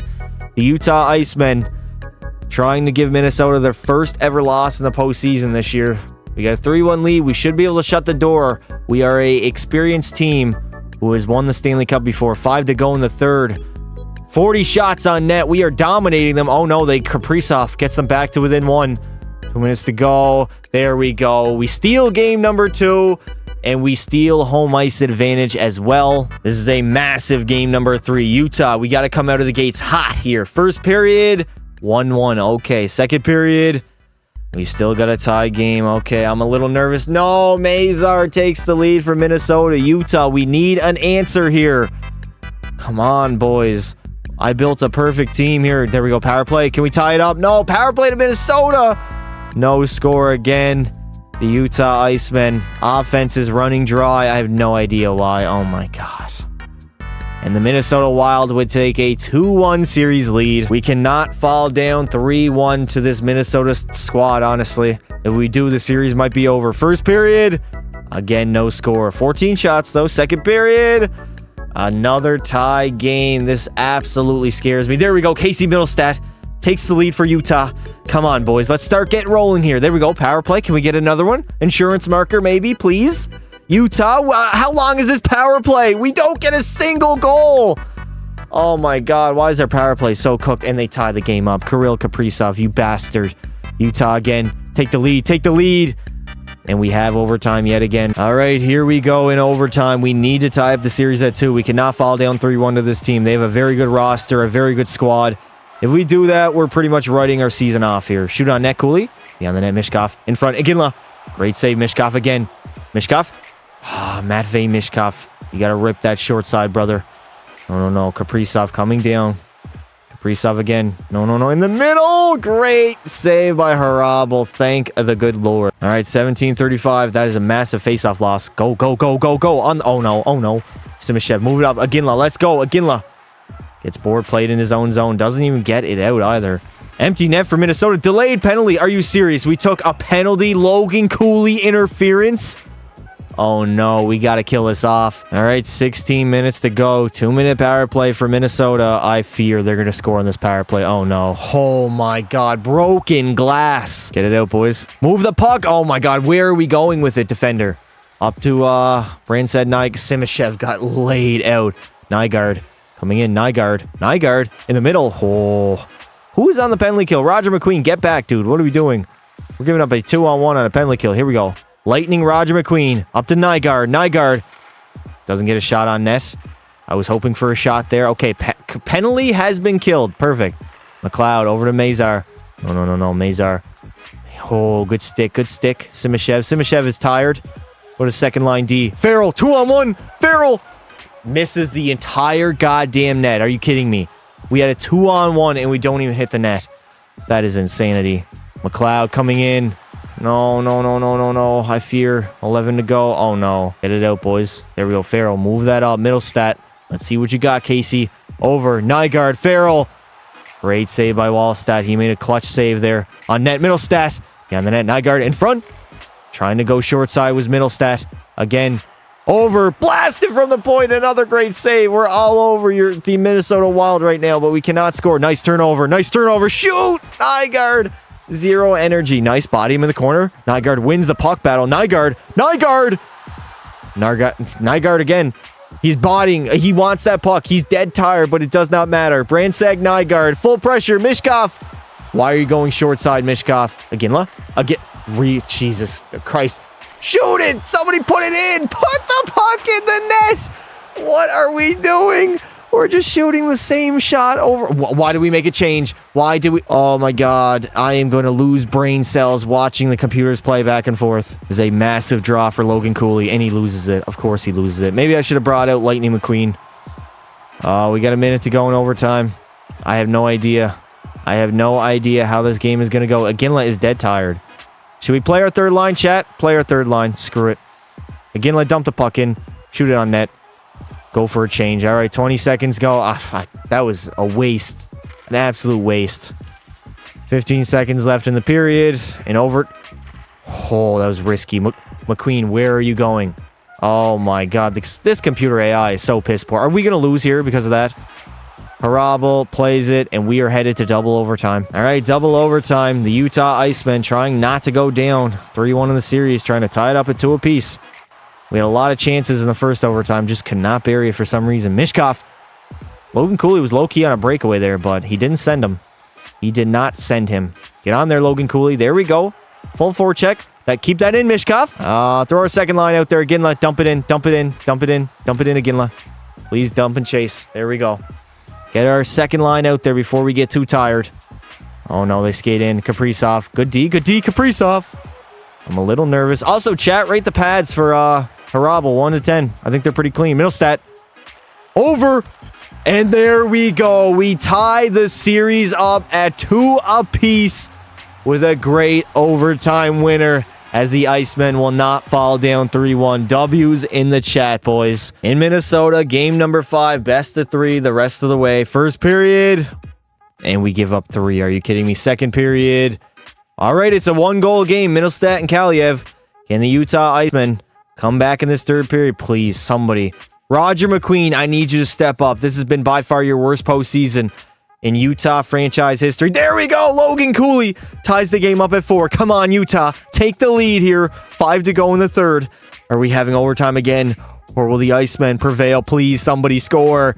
All right, overtime, back-to-back games. Let's see who's going to take a 3-2 series lead. Will the Icemen do it, or will Minnesota on home ice? Logan Cooley, back to the point. Simashev on... That was not a great shot. That was not a great shot whatsoever. Logan Cooley tied up the game for us in the third period. Oh, no, Faber. And Brock Faber walks in and wins it for the Minnesota Wild. All right, our backs are against the wall in Game 6. Can we force a Game 7? Or are we going home yet again? All right, here we go. Season on the line. Game number 6 in Utah. First period, 1-1 lead or 1-1 tie. Marchenko gets the lone goal. Again, struggling to score. Second period, 2-1 lead. Marchenko putting the team on his back. I might have to move Marchenko up. Oh, no. Eriksson ties it. Oh, no. Things are not going well in Utah right now. Power play. Can we score? We got to... Man, we have to bury it when we get power play chances. There we go. Kaliev on the second line. 7-6. 5 minutes to go in the third period. Can the Icemen force a Game 7 back in Minnesota?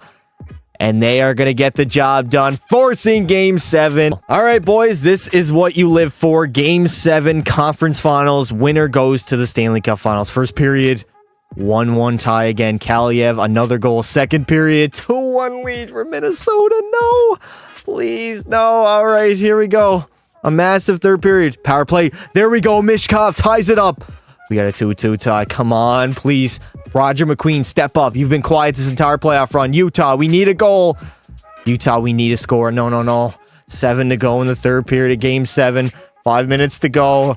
Come on, Utah. Power play. No! And we have overtime in Game 7. All right, here we go. Game 7 overtime in the conference finals.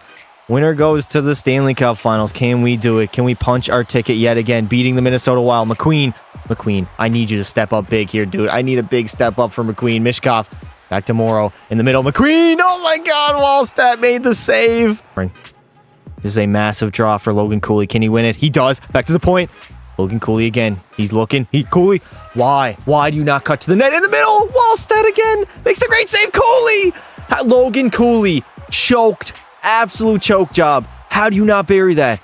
The goalie put it on a silver platter for... Oh, no. Oh, McQueen. Good D. Go, Mishkov, please. Somebody. I need somebody to bury here. For my mental health and my well-being. Horrible turnover. Absolutely horrible. Boldy coming in. Oh, no. Get up, Harabel. Get up, you bastard. Come on. Let's go. Mishkov coming down the wing. Mishkov in the middle. McQueen. Roger McQueen. How do you not... Roger! Again! McQueen! Can you bury it? Can somebody bury the goddamn puck? Goalie, back to the point. Shot on net. We have full pressure. Oh my God. They're going to get out of their zone when we have full pressure. No, Boldy. Oh no, Boldy. Good D. Good D. Getting in there. Get in that forecheck, boys. Oh no, that's a bad turnover. That's bad. Mishkov, you're all alone, Mishkov. Dump the puck in. Nice. Middle stat. What a save. Wallstat is keeping them in the game. Oh, yeah. Whoa, Wallstat. You're literally a brick wall. Again, like it in the forecheck. Come on, brother. Mazar. Oh, no, McLeod. Where's our defense? Where is our fucking defense, man? And the Minnesota Wild are back to the Stanley Cup Finals. We lose a Game 7 overtime defeat in Utah, or no, in Minnesota. And of course, the Minnesota Wild would go on and defeat New Jersey in 6 games in the Stanley Cup Finals. Now, in the postseason, Logan Cooley definitely stepped up. 7 goals, 16 points. Middlestat at 15. Farrell had 15. Aginla 14. Mishkov only 4 goals. I mean, you're a 91 overall, dude.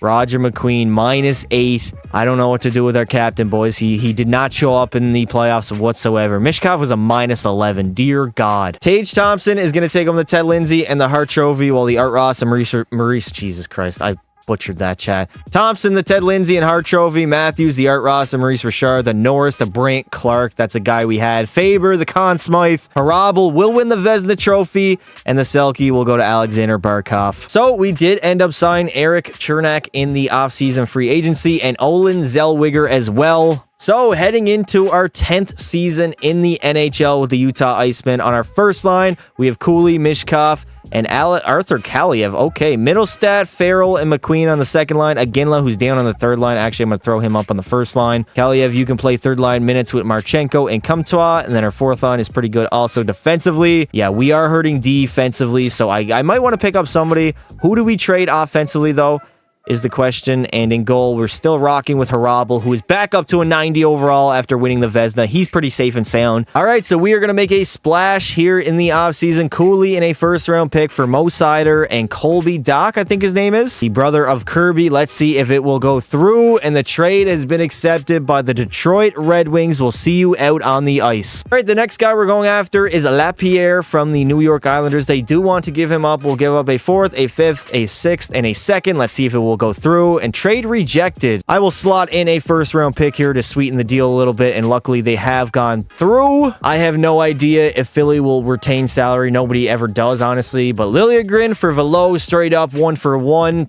And the trade has been accepted. So let's take a look at the new Utah Icemen roster. We got Aginla, McQueen, and Mishkov in the first line. Kaliev, Middlestat, and Farrell. We also have Marchenko, Lapierre. We picked him up as a third liner. Then Brandseg, Nygaard, and our fourth line is stacked also. Now defensively, we are improved off of last season, picking up Mo Sider, who's a 91 overall, alongside Dmitry Simashev. We also got Zellweger, Liljegren, Morrow, and Pert. And of course, in goal, the reigning Vezina winner, Michael Harabel, 90 overall. So at the end of year number 10, Minnesota was the best team in our division. We did make the playoffs. We went 42, 29, and 11, 95 points. Roger McQueen had another great season, 18 goals, 80 points, led our squad. Mishkov finally broke through, 47 goals, 79 points. Aginla had 60 points, Middlestat 60, Farrell 57, Kaliev 49. He was a -6. Mo Sider had a rough season offensively, but hopefully he's solid defensively. Harabel, 32, 23, and 8, 5 shutouts, and a .914 save percentage. This dude's a good goalie. He's been a good goaltender for almost 10 seasons now in Utah. Matthews, again, going to dominate. 75 goals, 122 points. This dude is 35 years old, still simulating like an absolute god. Maybe that should have been a player that we went after, honestly. And here is our year number 10 playoff bracket. We have the Vancouver Canucks in the very first round. So Vancouver does have a very nice squad offensively. Pettersson's up to a 96. They also have this guy at a 91 and an 88. Also Hoglander, Aturatu. Kakanyemi is a third line center. I believe we traded them or traded him to Vancouver. Now defensively, Quinn Hughes is a 95 overall. Everybody else, honestly, is mediocre. And in goal, Only an 86 overall, Arthur Sheloff, so we should be able to score on him. Let's see if we can start off the postseason hot. First period, 2-1 lead. Okay, second period, 4-3 lead. A very high-scoring game, number 1. Can we hold on to the lead and steal game 1 on the road? Power play again. We are god-awful on that power play. There we go. Matvey Mishkov gives us an insurance marker, 5-3 lead. And the Utah Icemen. Ooh, okay, Atu Ratu gets them back to within 1. Vancouver, 1-goal game. Shut the door here, Utah. Shut the door, and we get it done. We steal a massive game number 2. Let's see if we can take a 2-0 series lead. First period, 2-0 lead. Nice. Second period, 4-2 lead. We should be scoring at will, and we are finally in the playoffs, putting the puck in the back of the net. Come on, Utah. Shut the door, Harabel. You know the deal. Pettersson gets them back to within 1. There's tons of time for them to score. I'm a little bit worried here. Power play. Can we score? Can we score? Put the puck in the back of the net, please. 5 to go. 4, 3, 2, 1. And the Icemen are going to take a 2-0 series lead over Vancouver. Let's see if we can go up 3-0 in the series. On home ice in Utah. First period, 4-0 lead. Perfect. Second period, 6-3. So it's not over yet. We got an interesting third here. It's only a 3-goal game. We have scored 6 already on Shelovs, as we should. I mean, he's not the greatest goaltender, and we have probably the best offense in the entire league. On the power play, 7 to go. Can the Utah Icemen shut the door? 4 minutes, 3 minutes, and we get the job done. 7-3 over the Vancouver Canucks and put them on the brink of elimination. Here we go. Get the brooms out, chat. Vancouver on the brink of getting swept. First period, 1-1 tie. Second period, 2-1 lead for the Icemen. We are filling the net. Come on, get an insurance marker. Penalty kill. Nice kill, boys. We're killing that off. Shots are 29-28, so they're pretty even. Another power play, and Rene is going to tie up the game at 2 apiece. Can Utah take the lead here in the later minutes of the third period? Somebody step up. McQueen. Mishkov. Oh, no, and we have overtime on our hands. And here we are in overtime up against Vancouver, trying to sweep them in the first round. Get the brooms out, boys. We need a big overtime here. Roger McQueen had a horrible postseason run last year, so I'm expecting him to wake up and play much better. Oh no, great save by Harabel. Come on. Nice, draw the penalty. Head to the power play, push for offense. Mishkov shooting. Great save by Shelovs. In the middle again, Sider, wrist down net, rebound. And lightning Roger McQueen couldn't get it to go. A massive power play, win it back, Farrell. Nice face-off draw to Kaliev. Kaliev gets a horrible shot on net for some reason. Quinn Hughes moves it up. Vancouver is going to skate that puck out. Kaliev up to Iginla. Here we go, Iginla. Moving over to Lapierre. Over, Middlestat. Rebound is there. Rebound! Oh my god, what a save by Shelovs. What a dynamite save. Oh, in the middle. Iginla! Rebound again is there. We cannot get it to go. Oh my lord. Middlestat moving it on up. Middlestat. That's a bad deke. Middlestat! Oh my, what a rebound. Shoot it. Can somebody shoot the puck? Oh, fucking hell. What are we doing, chat? The Utah Icemen are not playing. Oh, go. Iginla, move that up. Lapierre, low shot on net. Shelovs will make the save. Hoglander coming in. Hoglander over. Great D by Lapierre. Let's get our first line out there. First line minute. Oh, no. That's a bad change. That is a horrible change. Harabel luckily makes the save. 25 remaining. Big face-off win there by McQueen. First line is out there. Mishkov. I need you to pot one in the back of the net. Simashev. Dmitry Simashev. Finding in the middle. Mishkov gets robbed by Shelovs. Mishkov's again. Mishkov back to the point. That's a terrible shot by McQueen. Oh my god. That was the goal. Matvey Mishkov. Should have buried that in the middle. Over to this guy. Great save by Harabel. Pettersson walking out. Anderson. Come on, Simashev. Get the puck out. We got to move. Headman the puck. There we go. McQueen. Moving on up to Mo Sider. Mo Sider over. Great pass. Simashev. And a great save by Shelovs. Overtime is taking the life out of me right now. Absolutely taking the life out of me. Kirby Doc over to Mo Sider. Comtois. Come on, boys. Can we pot one? Comtois in the middle. Okay. Where are we going? Over. Comtois. Kirby Doc. One-timer. And Shelovs is stealing this game. Absolutely stealing it. I have no idea. What round is this? This is round number 1. Trying to sweep the Vancouver Canucks. We are up 3-0 in the series. Mo Sider moving it up. There we go. Beat that defender in the middle. Mo Sider again. Come on, Sider. What are you doing? Got Kanyemi. Over. Great save again by Harabel. Zellweger. What can Zellweger do? Comtois behind the net. Comtois loses it. Move it up, Zellweger. Move it on up. 26 seconds to go in OT. In the first overtime frame. Beyond the net. Colby Dock in the middle. Oh my god. How do we not bury one of them, chat? Put it on net. Oh, that's a bad turnover. Rene coming down. 10 seconds to go. Rene, toe drag release will not happen here. Nygaard moves it on up. We got one last rush. Come on, move the puck. And we're headed to double OT. And here we go. Second overtime frame. We need a winner. We need a winner here. Oh, Pettersson walking in. Pettersson. Great save by Harabel. Let's go. Do I have my... Oh, full floor check. Full floor check. Mishkov blasted in the net, dude. Forward plate in the corner. Moving on up. Pettersson skates it out. All right. We get a tight game. Just enjoy it. It's hard to enjoy the computers going back and forth. Just horrible offensive play. Osider, skate it up. Please, can we get the overtime winner? Somebody score. I'm tired of watching the computers play. Lapierre, McQueen. This is absolutely massive. Big draw win. Zellweger up to Farrell. Come on, boys. We can score an OT. We can score an overtime. There it is. Zellweger again. Zellweger. Great save by Shelofs. Holy hell. I should have threw McQueen out there for the draw. Yeah, okay. He lost it. That is awful. Vancouver in 7. Go Utah. I think Edmonton will win game 6, but I don't know if I have the confidence for game 7. Understandable. Morrow coming in. Morrow over to Middlestat. Casey over. Zellweger. How did that not go in the back of the net, dude? How? We're just sitting here in literally over. Jeez. What? Jesus Christ. Can somebody score a goal? We got 8 minutes left. Hoglander. What a save. What a save by Harabel. Plays it up to Farrell. Moving on up to Middlestat. KC Middlestat. In the middle. Great save. Rebound. And we sweep the Vancouver Canucks in round number 1. Thank the Lord. So in the second round, we are up against the Seattle Kraken, who do have Joe Aginla, Matty Beniers, and Shane Wright. Honestly, their forward core is pretty poor. I do not see them scoring many goals on us. Defensively, oh my god. Defensively, they're not even great. And in goal... A 91 Jake Ottinger can steal them a game or two, but honestly, this team is not nearly as good as Vancouver were.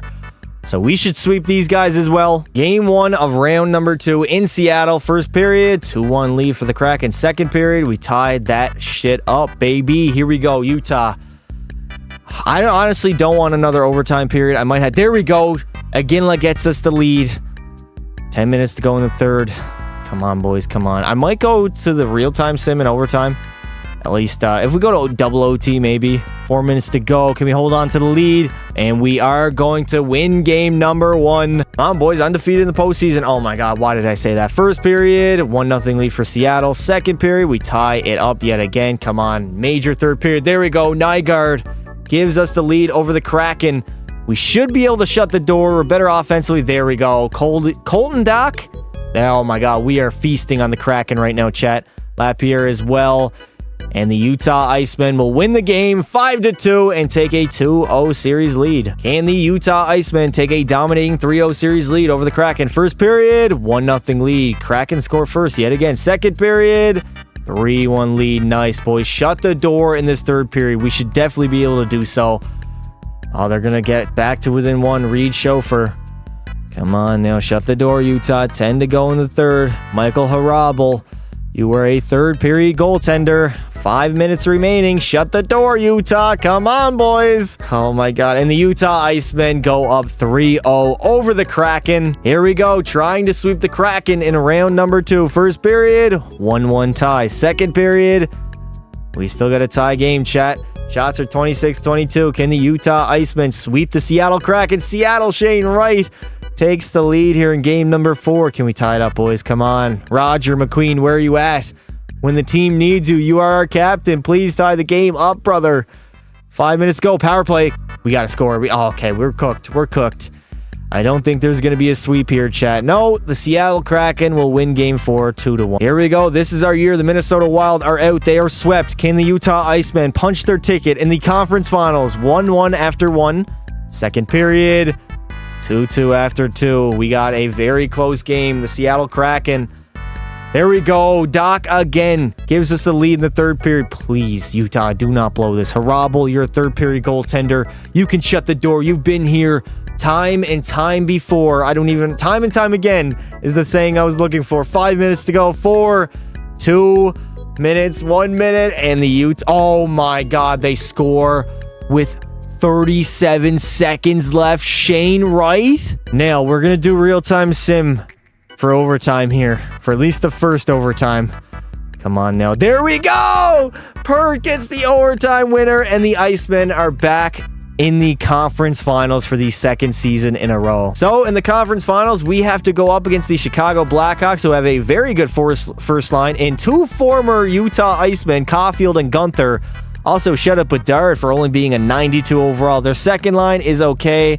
Third line is decent, and fourth line isn't great. Defensively, oh my God, defensively, they are awful. I wouldn't say they're awful, but they're definitely very mid. And in goal, they don't even have a great goaltender. How on earth did they sweep the Minnesota Wild in the second round? This has got to be our year, boys. This is it. If we do not make the Stanley Cup Finals, GM Pasta most likely getting fired. Game number 1 of the conference finals up against Chicago. In Chicago, no score after 20. Second period, we got a 1-1 tie. Okay, it's a close game. I thought we'd be able to score a little more on Chicago. Don't have a great goalie or defense. And our forward core is absolutely stacked. We're definitely out shooting them. There we go. Doc gives us the lead in game number 1. Thank you, Doc. You absolute beauty.